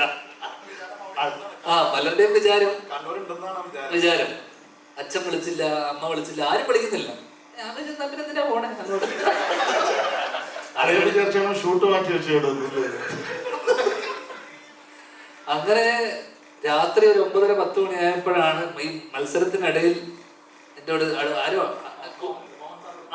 മാമൻ വിളിച്ചെന്നെ. അരവിന്ദന്റെ അതിഥികളൊക്കെ ചെയ്ത ജാതിജാതൊക്കെ ചെയ്ത് മാമൻ വിളിച്ചു പറഞ്ഞു നീ വരുന്നില്ലേന്ന് ചോദിച്ചു.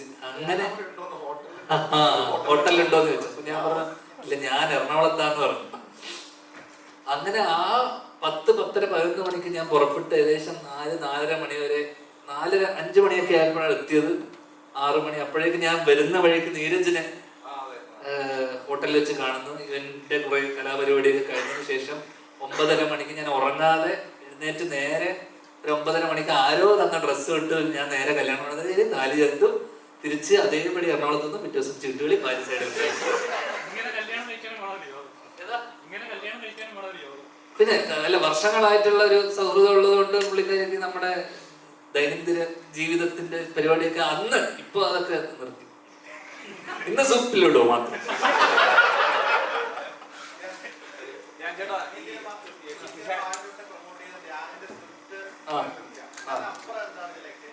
അപ്പുറം ഒന്നുമില്ല എന്നുള്ളതാണ്. അല്ല അപ്പൊ ഇവന്റെ സംവിധാനം അല്ല സുരേഷിന്റെ ഇതിപ്പോ ഞാൻ പറഞ്ഞില്ല, ഇതിപ്പോ നേരത്തെ പറഞ്ഞ പോലെ മാർക്കോ അല്ലെങ്കിൽ ഇപ്പം ത്രില്ലർ, വയലൻസ് സിനിമകൾ, എല്ലാതരം സിനിമകളും നമുക്കിപ്പോ ഇപ്പൊ ജാതകം വന്നു, റൊമാൻസ് വരുന്നു. ഇപ്പം കഴിഞ്ഞ കുറച്ച് കാലങ്ങളായിട്ട് നമ്മൾ കാണുന്ന സീസൺ ഹിറ്റ് അടിക്കുന്ന പല സിനിമകളും ത്രില്ലേഴ്സ് ആണ്. ത്രില്ലർ അല്ലെങ്കിൽ ആക്ഷൻ, കാരണം കിഷ്കിന്തി ആയിക്കോട്ടെ, മാർക്കോ ആയിക്കോട്ടെ, വയലന്റ് ത്രില്ലർ. അപ്പം മാസി വലിയ സിനിമകളാണ്. ചിരി മിസ്സാവുന്ന, ചിരി എവിടേക്കോ മിസ്സാവുന്നുണ്ടെന്ന് നമുക്ക് ഫീൽ ചെയ്യുന്നുണ്ട്. അത്തരത്തിൽ വളരെ സിറ്റുവേഷൻ ആയിട്ടുള്ള, ശരിക്കും നടന്നൊരു ഇൻസിഡന്റിനെ ബേസ് ചെയ്തുകൊണ്ടുള്ള ചെറിയ നുറുങ്ങ് ചിരികളുള്ള, ആ രീതിയിൽ നമുക്ക് തിയേറ്ററിൽ പോയി ഇറങ്ങി വരുന്ന സമയത്ത് പ്രത്യേകിച്ച് യാതൊരു ടേക്ക് ഹോമും ഇല്ലെങ്കിൽ പോലും ആ ചിരിയോടുകൂടി നമുക്ക് ഇറങ്ങി വരാൻ പറ്റുന്ന ഒരു സിനിമയാണ്. അത്തരത്തിലുള്ള സിനിമകളും വേണം, ആവശ്യമാണ്. കാരണം കറക്റ്റായിട്ട് ലാസ്റ്റിൽ ജാതകം വരുന്നു, പിന്നെ റൊമാൻസ് വരുന്നു, ചിരി നമ്മൾ എവിടെയൊക്കെയോ മിസ്സായ സാധനങ്ങളാണ്. അപ്പൊ ആ തരത്തിൽ എനിക്ക് തോന്നുന്നു ആ രീതിയിൽ ആ കേസ് ഒരു സിഗ്നിഫിക്കൻസ് ഉണ്ട് ഇൻ കേസ് ഓഫ് നല്ല ഗുഡ് ഹ്യൂമർ എന്നുള്ള രീതി. അതെ, നല്ലൊരു ഫിലിമാണ്, ഒരുപാട് ചിരിക്കാനുള്ള ഒരു എലമെന്റ്സ് ഉണ്ട്, എനിക്ക് ഇഷ്ടപ്പെട്ട ഒരു ഫിലിമാണ്. അപ്പം പക്ഷേ സോഷ്യൽ മീഡിയയിൽ ഒരു സ്റ്റേജ് കഴിഞ്ഞപ്പോഴേക്കും അവർ പറഞ്ഞത് ഇത് 30 വയസ്സ് കഴിഞ്ഞവരെ കളിയാക്കുന്ന പോലെ ഫീൽ ചെയ്യുന്നത്. ഞങ്ങൾ സിനിമയെ കാണാതെ പേഴ്സണൽ ആയിട്ട് എടുക്കുന്ന ഒരു സ്റ്റേജ് ഉണ്ടല്ലോ, അത് വളരെ സൊസൈറ്റി എഫക്ട് ചെയ്യുന്നുണ്ടോ? അല്ല, സിനിമ ഇപ്പൊ കുറെ കാലങ്ങളായിട്ട് സിനിമ എല്ലാവർക്കും വളരെ പേഴ്സണലാണ്. ഇപ്പൊ ഇങ്ങനൊക്കെ ഭയങ്കര പേഴ്സണലായിട്ട് എടുക്കുന്നില്ലേ പല കാര്യങ്ങളും. അപ്പൊ അതൊക്കെ ഒന്ന് അവരുടെയൊക്കെ തോളത്താണ് സിനിമ, അവരുടെ റെസ്പോൺസിബിലിറ്റി. കാരണം ഒരു കോമൺ മാൻ്റെ റെസ്പോൺസ്, ഇത് എന്റർടൈൻമെന്റിനെ മാറിയിട്ട് വേറെ രീതിയിൽ വളരെ ക്രിട്ടിക്കലായിട്ടും, ഇപ്പൊ എനിക്കില്ലാത്ത പ്രശ്നവും ഇവിടെ ഇല്ലാത്ത പലർക്കുള്ള പ്രശ്നം നിങ്ങൾക്കുണ്ടാവും. എന്റെ കരിയറിനെ ആലോചിച്ച്, എന്റെ ജീവിതത്തെ ആലോചിച്ച്, എന്റെ ഇതിന്റെ പ്രതിസന്ധി, മലയാള സിനിമയുടെ പ്രതിസന്ധി ഒക്കെ അവന്റെ തോളിലാണ്. ഒക്കെ അവർക്ക് പേഴ്സണലാണ്, മനസ്സിലായില്ലേ? കാരണം അത് നമുക്ക് ഒരിക്കലും ഇത് ചെയ്യാൻ പറ്റില്ല. അത് അവന്റെ പേഴ്സണൽ തോട്ടാണ്, നമുക്ക് ഒരിക്കലും ചെയ്യാൻ പറ്റാത്ത. അപ്പം പലർക്കും പലതും പേഴ്സണൽ ആവുന്നിടത്ത് എന്ത് പറ്റുമെന്ന് വെച്ച് കഴിഞ്ഞാൽ ഒരു കൈൻഡ് ഓഫ് ഹെയ്റ്റ് പ്രൊപ്പഗേറ്റ് ചെയ്ത് തുടങ്ങും നമ്മൾ. അപ്പൊ ഈ ഹെയ്റ്റ് എന്ന് പറയുന്ന സാധനം, ഞാൻ ഇവനെ ഒന്നും ചെയ്തിട്ടില്ല, പക്ഷെ അവൻ എന്നോട് വെറുപ്പുണ്ട്, ഞാൻ ഇവൻ എന്ത് ചെയ്തു? അപ്പോ എന്ത് ചെയ്തിട്ടാണ് അവൻ എന്നോട് ഇത്ര പ്രശ്നം? കാരണം ഞാൻ എത്രയോ കാലങ്ങളായിട്ട് ഞാൻ സിനിമ ചെയ്യുന്നു, ഇത് ചെയ്യുന്നു. അപ്പൊ നമുക്ക് ഇവിടെ ആൾക്കാരെ വെറുക്കുന്ന എന്തെങ്കിലും അറിയാമോ?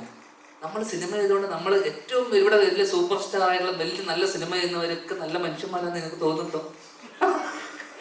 ഒരിക്കലും ചിലപ്പോ അത് ഓടാത്ത പല പൊട്ടി സിനിമ ചെയ്യുന്ന ഞാനും നല്ല മനുഷ്യനല്ലടാ.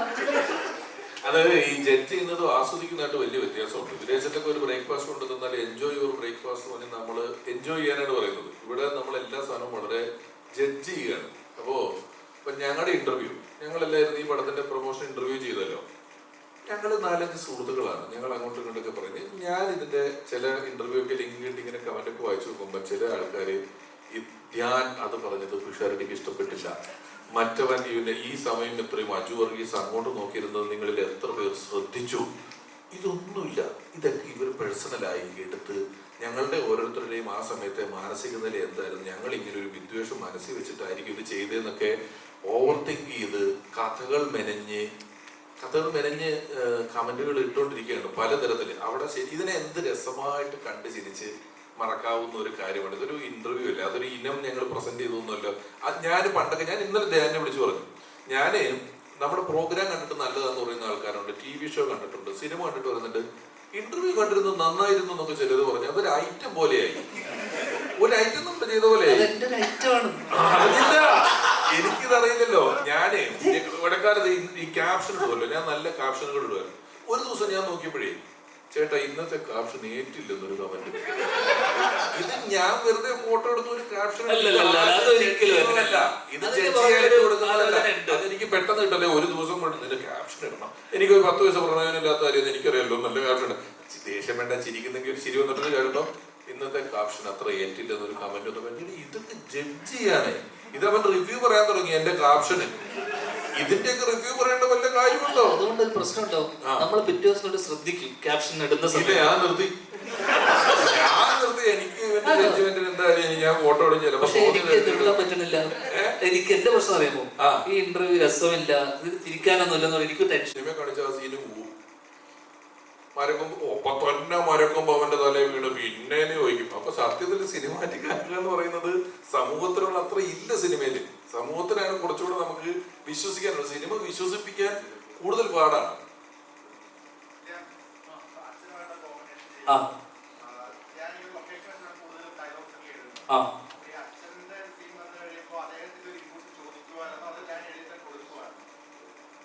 അന്നത്തെ ദിവസം നമ്മൾ എഴുതിയിട്ട് പുള്ളിയുടെ അടുത്ത് നമ്മളൊന്ന് ഡിസ്കസ് ചെയ്തു.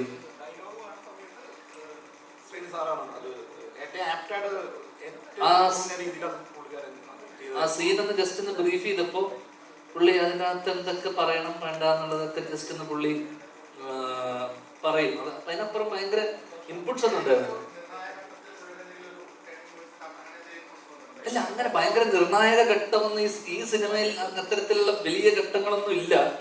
ഇതിലൊരു നമ്മൾ കോമിക്കലായിട്ടും വളരെ സെറ്റാരിക്കലായിട്ടും പറഞ്ഞു പോകുന്നതുകൊണ്ടും ഈ ഇൻസിഡന്റ് കൃത്യമായിട്ട് പുള്ളിക്ക് അറിയാവുന്നതുകൊണ്ടും അവിടെ വലിയ കോൺവെർസേഷൻസോ ഡയലോഗുകളോ അല്ലെങ്കിൽ അത്തരത്തിലുള്ള സംഭാഷണങ്ങളൊന്നും ഇല്ല ആ പുള്ളി വരുന്ന ഏരിയയിൽ പ്രത്യേകിച്ച്.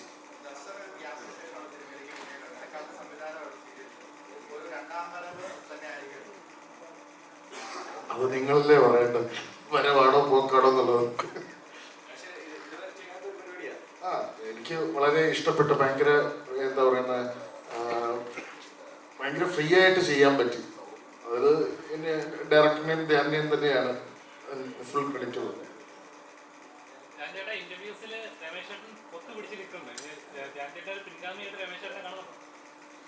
കല്ല് വെച്ചതിന്റെ ആളില്ല ചേട്ടാ, നിന്റെ പിൻഗാമി ആക്കിയടാ. എന്തൊരു കഷ്ടാടാ ഇവന്മാർക്കൊണ്ട്. ഞാൻ ആ മത്സരത്തിന് ഇല്ല. സത്യം പറയട്ടെ, ഭയങ്കര അസൂയോടെ ഞാൻ ഈ മത്സരത്തിന് ഇതിത്തരം ഒരു മത്സരമാണ്, ഒരു മത്സരമായിട്ടല്ല ഞാൻ വന്നത്. പറഞ്ഞ് വന്നു കഴിഞ്ഞപ്പോഴേ ഇത് മത്സരമാക്കി ചിലർ. അവൻ അതിലടിച്ചു, ഇവൻ അതിലടിച്ചു, ഇവൻ അങ്ങോട്ട് പറഞ്ഞു. പക്ഷെ ഞാൻ പൊതുവെ ഒരു ഇന്റർവ്യൂ, നമുക്കൊരു ഇന്റർവ്യൂവിന്റെ പോക്ക്, ഇപ്പൊ ഒരാള് സംസാരിക്കുന്നുണ്ടെങ്കിൽ, ഇപ്പൊ സംസാരിക്കുന്ന സമയത്ത് എനിക്ക് എന്തെങ്കിലും കൗണ്ടർ അടിക്കുക, തിരിച്ചു പറയുക, അതിനപ്പുറം ആ മൊത്തം സെഷൻ ഇൻട്രസ്റ്റിംഗ് ആക്കുക എന്നുള്ളതാണ് ഞാൻ എപ്പോഴും ചിന്തിക്കുക. കാരണം ഞാൻ ബാക്കിയുള്ളവർക്കൊരു സ്പേസ് കൊടുത്തിട്ടും ബാക്കിയുള്ളവര് സംസാരിക്കട്ടെ, അല്ലെങ്കിൽ അവര് സംസാരിക്കട്ടെ, ജീവനും ജീവക്ക് ചില കാര്യങ്ങളിട്ട് പറയാനുള്ള ഗ്യാപ്പ്. ഇപ്പൊ ഞാൻ ബേസിലിനോട് വർഷങ്ങൾക്ക് ശേഷം ചെയ്യുന്ന സമയത്തും നമ്മൾ അവർക്കൊരു സാധനം ഇട്ട് കൊടുത്താലും മാത്രമേ അവർ തിരിച്ച് കൗണ്ടർ അടിക്കുള്ളൂ. അപ്പൊ നമ്മൾ അങ്ങോട്ട് പറയാനും ഒരു ഗിവ് ആൻഡ് ടേക്ക് ഉണ്ടാവണം. അപ്പോൾ എല്ലാം ചിലവരിപ്പോ രമേശന്റെ കേസിൽ രമേശൻ കോൺസ്റ്റന്റ് ആയിട്ട് അടുത്തെന്ത് പറയണം എന്നുള്ള ഡീപ്പ് തിങ്കിങ് ആണ്. അപ്പൊ നമ്മൾ ശ്രദ്ധിച്ചാൽ മതി, ഇന്റർവ്യൂവിൽ ശ്രദ്ധിച്ചാൽ മതി, നമ്മളൊരു സാധനം അടിച്ചിട്ട് അവിടെ ചിരിച്ചോണ്ടിരിക്കുമ്പോഴും രമേശനല്ലേ ഒരെണ്ണം അടിച്ച് ഇതിന്റെ മുകളിൽ അടിക്കണം. ശ്രദ്ധിച്ചാൽ മതി, കെയർഫുള്ളായി ശ്രദ്ധിച്ചാൽ നിനക്ക് മനസ്സിലാവും. എപ്പോഴും ബാക്കിയുള്ളവരുടെ തമാശക്ക് ചിരിക്കൂല. ഞാന് വളരെ പണ്ട് ഞാനും ധർമ്മനും ഒക്കെ പരിപാടി ചെയ്യുന്ന സമയത്ത് തന്നെ ബ്ലഫ് മാസ്റ്റേഴ്സ് ഒക്കെ തന്നെ ഞങ്ങൾ അങ്ങനെ അത്ര ചിരിക്കാതെ വളരെ സീരിയസ് ആയിട്ട് നർമ്മം പറഞ്ഞിട്ടുള്ള ആൾക്കാരാണ്. നിന്റെ അച്ഛൻ തമാശ പറയുമ്പോ അദ്ദേഹം പറയുന്ന നിമിഷം വരെ നമുക്കൊരു തമാശ വരുമെന്ന് മനസ്സിലാവില്ല, അതുപോലെ നിൽക്കുവായിരുന്നു. ഞാൻ അദ്ദേഹത്തിനെയൊക്കെ കണ്ടു വളർന്ന ഒരാളാണ്. അതുകൊണ്ട് ഞാൻ പറയട്ടെ അപ്പോ നീ പറഞ്ഞു തീരുന്നവരെ ഞാൻ മിണ്ടിയിട്ടില്ല. അപ്പോ ഈ തമാശ പറയുന്നതിന് കുറച്ച് മുമ്പേ ആക്ഷനുകൾ തുടങ്ങിയത് കഴിഞ്ഞ് പറഞ്ഞു. ഞാനൊക്കെ വളരെ നിശബ്ദമായിരുന്നു, സൈഡിൽ കൂടെ അടിച്ച് പണ്ടിങ്ങനെ ഈ ഫോണിൻ പ്രോഗ്രാമുകളുള്ള കാലത്ത് ഫോൺ പിടിച്ച് നർമ്മം പറഞ്ഞ് ശീലിച്ചതാണ്. പിന്നെ അതൊക്കെ നിർത്തി എത്രയോ നാൾ കഴിഞ്ഞിട്ട് നിന്റെയൊക്കെ ഇടയിൽ വന്ന് പെട്ടത്. അന്നാണ് എന്റെ തലയിലെ ഏതോ ഞെരമ്പിൽ കൂടെ ഒക്കെ കുറെ നാളിന് ശേഷം കറണ്ട് ഓടുന്നത്. അതുവരെ ഒന്നും ഞാൻ ഇങ്ങനത്തെ കൗണ്ടർ വെച്ചിട്ട് കുറെ നാളായി. എന്റെ തട്ടമാണ് കിങ്. നീ എടുത്തോ, നീ തന്നെ ഇവിടുത്തെ രാജാവ്, വേറെ ആരുമില്ല. നീ കാരണമല്ലേ ഇപ്പൊ കപ്പൽ മുതലാളി പിന്നെ വന്നത്. പിന്നെ നീ അല്ല രാജാവ് എന്ന് പറയേണ്ട കാര്യം എന്തിരിക്കുന്നത്? കാരണം എന്റെ ഡിജിറ്റൽ ഫാൻസിന് വലിയ വിലയില്ലായിരുന്നു. ഞാൻ അന്ന് പറഞ്ഞപ്പോ ഇത് വലിയ കാര്യം എടുത്തില്ല. അയ്യോ എന്റെ പൊന്നടാ സംഭവിച്ചിരിക്കുകയാണ്. അപ്പൊ പലപ്പോഴും നമ്മൾ പറയുന്ന തമാശയും ബാക്കിയുള്ളവർ പറയുന്ന തമാശകൾ നമ്മൾ ആസ്വദിക്കുക എന്നുള്ളതാണ് ഏറ്റവും വലിയ ഇമ്പോർട്ടൻറ്റ്. അപ്പൊ എന്ന് വെച്ചാൽ ഞാൻ ബേസിലുമായിട്ട് ഇരിക്കുന്ന വർഷങ്ങൾക്ക് ശേഷം എനിക്ക് ഭയങ്കര ഇൻട്രസ്റ്റ്, ഒരു സെഷൻ പോലെയാണല്ലോ. പിന്നെ നമ്മളെ ഈ പറയുന്ന നമുക്ക് പരിചയമുള്ള ഇതിലുള്ള ഒരുപാട് ആൾക്കാരുണ്ട്, ഇവരുമായിട്ടുള്ള ഇന്ററാക്ഷൻ ആണല്ലോ സിനിമ ഇതിന്റെ കൂടെ. കാരണം എത്ര പേര് സിനിമയെ കുറിച്ച് എന്ത് പറയാൻ പറ്റും? സിനിമയെ കുറിച്ച് നമുക്കൊരു 5-10 വാക്കിൽ തീരും. അല്ലെങ്കിൽ അതെല്ലാരും വന്നിട്ട് എന്താ പറയുന്നത്, സിനിമയെ കുറിച്ച് പറയുമ്പോൾ ഇതിൽ പറ്റി കൂടുതലൊന്നും പറയാൻ പറ്റൂല, ഇതിൽ ഇത്രേ പറയാൻ പറ്റും, ഇങ്ങനെയല്ലേ പറയുള്ളൂ, ഇതൊരു ഇങ്ങനെയാണ്. അപ്പൊ ബാക്കി ഒരു 5 മിനിറ്റ് കൊണ്ട് സിനിമയുടെ ചർച്ചകളൊക്കെ തീരും. ബാക്കിയുള്ളത് വെറും ചിറ്റ് പോലത്തെ കോൺവെർസേഷൻ ആണ്, കാഷ്വൽ കോൺവെർസേഷൻ. നീ പറഞ്ഞ പ്രശ്നം അങ്ങനെ ഉണ്ടെങ്കിൽ എനിക്ക് പഠിക്കണമല്ലോ. ഉണ്ടെങ്കിൽ എനിക്ക് തോന്നുന്ന കാര്യം, ഇപ്പൊ കഴിഞ്ഞ കുറെ അധികം നാളുകളായിട്ട് ഈ തമാശയിലുള്ള പൊളിറ്റിക്കൽ കറക്റ്റ്നെസ്, നമ്മൾ പറയുന്നതിനെ പേഴ്സണലി എടുക്കുക, സീരിയസ് ആയിട്ട് എടുക്കുക എന്നൊക്കെയുള്ള കാര്യം കൊണ്ട് ഞാൻ തലയിൽ ഒരു സൈമൾട്ടേനിയസ് ആയിട്ട് ഒരു എഡിറ്റിംഗ് പ്രോസസ്സ് നടക്കുന്നുണ്ട്. പണ്ട് ഇത് ഞാനോ ധർമ്മനോ ഒക്കെ ഇരുന്ന് അങ്ങോട്ടും ഇങ്ങോട്ടും പറയുന്നതിന് നമുക്ക് ഈ കുഴപ്പമില്ല. ഇപ്പം പ്രത്യേകിച്ച് ഞാൻ എന്റെ രാഷ്ട്രീയമൊക്കെ തുറന്നു നിൽക്കുന്ന സാഹചര്യത്തിൽ നമ്മൾ പറയുന്ന സാധനത്തിന്റെ ഏതെങ്കിലും ഒരു വാക്കോ അറ്റോ മൂലയുടെ ഒരു കഷ്ണം കൊണ്ടുപോയി ഹെഡിങ് ആക്കി മറ്റൊരു സാധനമാക്കി മാറ്റപ്പെടുമോ എന്നൊരു ഭയം ഉള്ളത് കൊണ്ട് പറയുന്നതിന് മുമ്പ് ചിലപ്പോൾ ഇങ്ങനെ ചിന്തിക്കുന്നുണ്ടാവും. അതായിരിക്കും. അല്ലാതെ അടുത്തത് ആർക്കിട്ട് എന്തടിക്കാന്ന് എനിക്ക് തമാശ പറയുന്നതിന് പ്രതിഫലമായി പണം കിട്ടി ശീലിച്ചവനാ ഞാൻ. അതുകൊണ്ട് ഞാൻ ഫ്രീ ആയിട്ട് പറയുമ്പോ എനിക്ക് അതാ കൗണ്ട്. അത് പറഞ്ഞാൽ ഞാൻ എന്റെ കുടുംബം നോക്കിയത്. അപ്പൊ നിന്റെ കൂട്ടത്തിൽ വന്ന് വെറുതെ ഇരുന്ന് പറയുമ്പം ആലോചിച്ച് നല്ലൊരു കൗണ്ടർ അടിക്കണം എന്നൊന്നും ഒരു പിണ്ണാക്കും ആലോചിക്കുന്നില്ല. ഇപ്പൊ ഉണ്ടാക്കിയൊരു സാധനം ഇപ്പൊ ആലോചിച്ചിട്ട് ആലോചന കിട്ടിയതാ. ഇങ്ങനെ പറഞ്ഞെങ്കിൽ എന്തെങ്കിലും ഉണ്ടാവണമല്ലോ. സാർ നീ തന്നെ രാജാവ്. എടാ നമ്മൾ ഒറ്റ കെട്ടാട്ടോ, നമ്മളോ ഒറ്റ കെട്ടാ, ഞാനും നീയും. നമുക്ക് ഒന്നിച്ച് ഒരൊറ്റ ശത്രുവുള്ളൂ. ഈ കള്ളപ്പണം വെളുപ്പിക്കുന്നവരുമായിട്ടുള്ള കൂട്ട് നമ്മൾ ഇതിലൂടെ അവസാനിപ്പിക്കുകയാണ്. ഇതില്ല. ഈ സാമൂഹിക പ്രതിബദ്ധത ഇല്ലാത്തവരുടെ കൂട്ടത്തിൽ നിന്നും എന്നെ രക്ഷിക്കൂ. നമുക്ക് പോയി എന്തൊരു സാമൂഹിക പ്രതിബദ്ധതയോടെ എന്തെങ്കിലും ചെയ്യാം. നമുക്ക് കാണ ക്ലീനാക്കാൻ പോവാം. വരുന്നുണ്ടോ? പണ്ട് NSSന്റെ കാണ ക്ലീനാക്കി പോവാൻ നമുക്ക് ഇപ്പൊ പോയി ചെയ്യാം. റെഡിയാണ്? ആരെങ്കിലും വരുന്നുണ്ടോ കാണ ക്ലീനാക്കാൻ?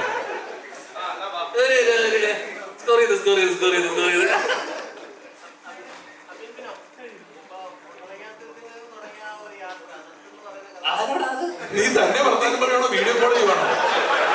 അവൻ വീഡിയോ കോൾ ചെയ്ത് ആരോടോ മിണ്ടുക.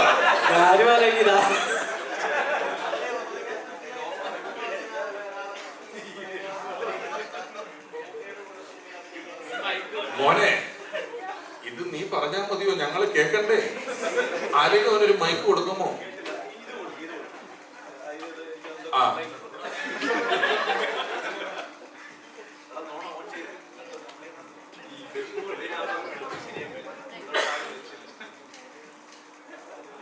അബിൻബിനോ ഇപ്പം ഒതലങ്ങാത്തുരത്തിൽ നിന്നും നത്തുന്ന കഥാപാത്രമായി തുടങ്ങിയ ആ ഒരു യാത്രയാണ്. അതിൽ ഇപ്പം മമ്മൂക്കയുടെ കൂടെ അഭിനയിക്കാൻ കഴിഞ്ഞു, ലാലേട്ടൻ്റെ കൂടെ ഇപ്പം അഭിനയിച്ചുകൊണ്ടിരിക്കുന്നു. ഇപ്പം ആപ് കൈസയുടെ ഒരു പ്രധാനപ്പെട്ട ഒരു കഥാപാത്രമാണെന്നാണ് മനസ്സിലാക്കാൻ കഴിയുന്നത്. ആ ഒരു യാത്ര എങ്ങനെ ഉണ്ടായിരുന്നു? പിന്നെ ഈ ഒരു വൈബ് ടീമിന്റെ കൂടെ ഉള്ള ഒരു എക്സ്പീരിയൻസ്? നല്ല രസമുള്ള യാത്രയായിരുന്നു. ഒരു സഞ്ചാരിയുടെ ഡയറക്ടർ വൈബ് ഇതേ വൈബ് തന്നെയായിരുന്നു. നല്ല രസമാണ് ഇവരായിട്ട് വർക്ക് ചെയ്യാനും. വിനയ് ചേട്ടനാണ് എന്നെ അബ്കൈസയിലോട്ട് വിളിക്കുന്നത്. അപ്പം ഫസ്റ്റ് ധ്യാൻ ചേട്ടൻ്റെ സ്ക്രിപ്റ്റാണ്. അപ്പം ഇതിൽ ക്യാരക്ടറും പറഞ്ഞപ്പോഴത്തേക്കും എന്നെ കൊണ്ടാകുന്ന രീതിയിൽ ചെയ്യാൻ പറ്റുമെന്നുള്ള രീതിയിലാണ് ഞാൻ ഈ ക്യാരക്ടർ എടുത്തത്. അപ്പോൾ അങ്ങനെ ചെയ്തിട്ടുണ്ട്. അപ്പം ആ ഒരു യാത്ര ഒരിക്കലും പ്രതീക്ഷിച്ചില്ല. അവരോട് രണ്ടുപേരും കൂടെ അഭിനയിക്കാൻ പറ്റുമെന്ന് പ്രതീക്ഷിച്ചില്ല. യാദൃശ്ചികമായി വന്നതാണ്. നേരത്തെയൊക്കെ നത്തെന്ന് പറഞ്ഞായിരുന്നു ആളുകളൊക്കെ അറിയപ്പെട്ടത്. അപ്പം നമ്മുടെ നാട്ടിലായിരുന്നെങ്കിലും നത്തെന്നായിരുന്നു കൂടുതൽ പേര് അറിയപ്പെട്ടത്. ഇപ്പൊ അബിൻബിനോ എന്ന് പറഞ്ഞു കഴിഞ്ഞാൽ ആളെ അറിയുന്ന ഒരു സ്ഥിതിയിലേക്ക് വന്നിട്ടുണ്ട്. അപ്പം അങ്ങനെ അതിന്റെ ഒരു ഇല്ല, ഞാൻ സാധാരണ ഷൂട്ടിംഗ് സെറ്റിലൊക്കെ ചെല്ലുമ്പോഴത്തേക്കും അഭിനെന്ന് വിളിച്ചു കഴിഞ്ഞാൽ ഞാനങ്ങനെ തിരിഞ്ഞു നോക്കാറില്ല. നത്തെന്ന് വിളിച്ചാൽ ഞാൻ തിരിഞ്ഞു നോക്കത്തുള്ളൂ. ഞാൻ തന്നെ ആ പേര് മറന്നിരിക്കുകയാണ്. അപ്പോൾ അങ്ങനെ തിരിച്ചു വന്നതായിട്ട് എനിക്ക് തോന്നുന്നില്ല. ഏത് പേര് വിളിച്ചാലും ചീത്തപ്പേര് ഇല്ലാതിരുന്നാൽ മതി.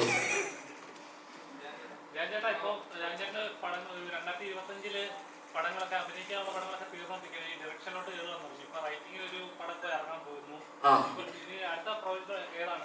ഡയറക്ഷൻ തന്നെയല്ലേ? ഏപ്രിൽ മെയ് വരെ കുറച്ച് കമ്മിറ്റ്മെന്റ്സ് ഉണ്ട്. അത് കഴിഞ്ഞ് കഴിഞ്ഞാൽ കഴിഞ്ഞു. ഏത് ജോണറായിരിക്കും? ഏകദേശം ഒരു ത്രില്ലർ.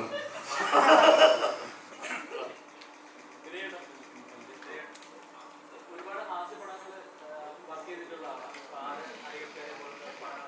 അപ്പോൾ അതുകൊണ്ട് തന്നെ ഇതിനകത്തൊരു നന്നായിട്ട് ഹാസ്യ വർക്കാവുന്ന ആൾക്കാരാണ് പോലത്തെ ആൾക്കാർ, അജോർഗീസാണ് പോലത്തെ ആൾക്കാർ. അപ്പോൾ ഡയറക്ടേഴ്സുമാണ് അതുപോലെ തന്നെ ഏതാണ്ട് ഒരു വർഷത്തിന് ശേഷമാണ് സിനിമ. അപ്പോൾ താങ്കളുടെ എങ്ങനെയായിരുന്നു വർഷത്തിന് ശേഷം